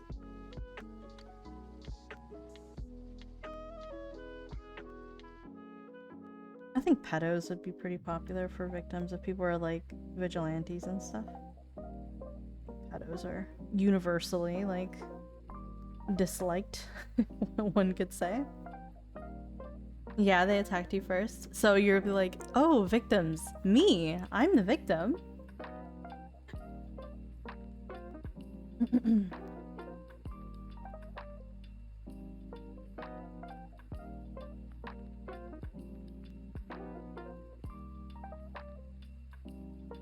Oh.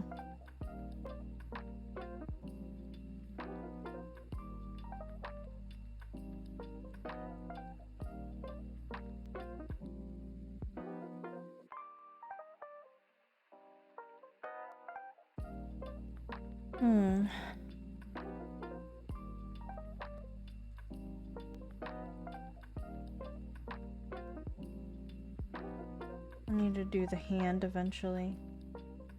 Not let it be a goblin hand.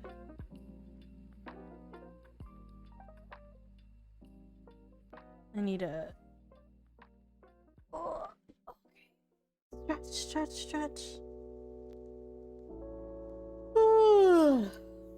Alright. I'm done. I'm not done fully, but I'm done for the stream. I added the dots. Look at the dots. It's cute, no? It's cute. I gotta finish the shoe. I'll probably look over the anatomy for everything to make sure. I gotta do the shoe for this as well. And I gotta do the hand so it doesn't look like a gremlin hand. I think I'm done with the top part. I might make some edits to the crown though. It's interesting to see you work on details. Yeah, it's just detail work for this one. Oh, did I make a mistake? Oh. I don't know where this is from. Delete it. Yeah, nice to work on details. It's interesting to work on details. But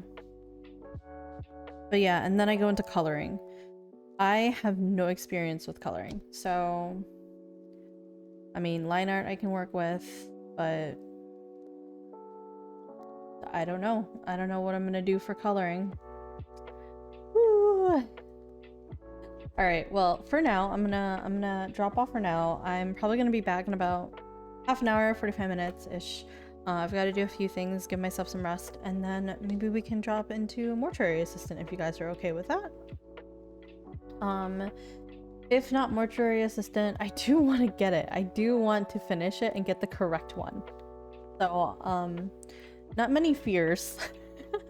Not a lot of, because I've already gone through the process. So, yeah. Looking forward to it. Thanks for showing us your pumpkin. Of course! I put it out onto the porch right now. I might have to go out and grab a little volatile candle tomorrow.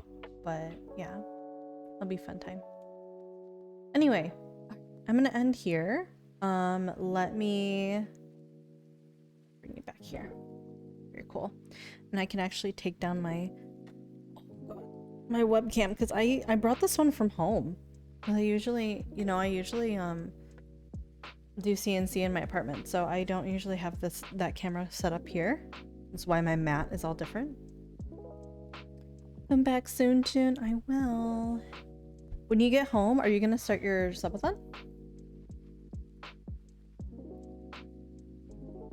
Let me know, because then I know when to come by, you know?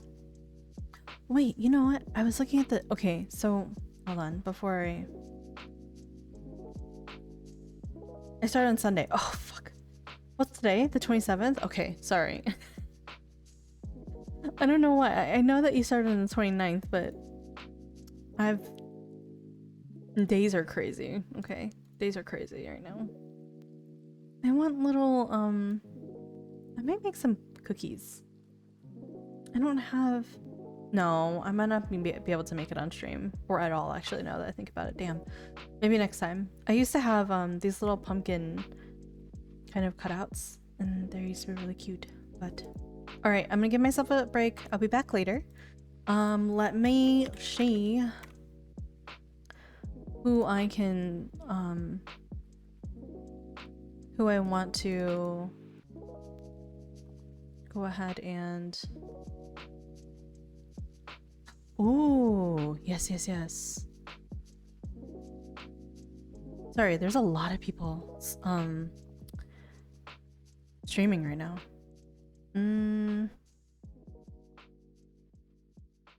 Box? Is Jinx playing with Cammy? Let me see. I'm looking at people to raid. Bye bye bye. Yeah, see you all soon. Round 3 is possible. Oh my gosh, there's so many people here. Boxtober. Very cute. Okay, so let me go ahead and grab that. Hold on. Raid. Jinx clip. Okay, we're raiding Jinx, okay? Here is your raid message as well. And this is for subbies.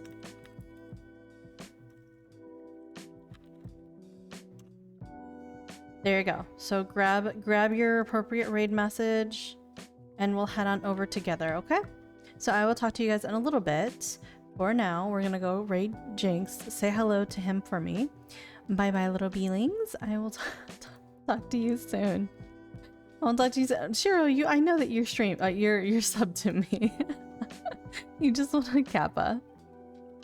Okay, I will talk to everyone soon. Bye guys, enjoy Jinx. Bye, bye. Thanks for watching.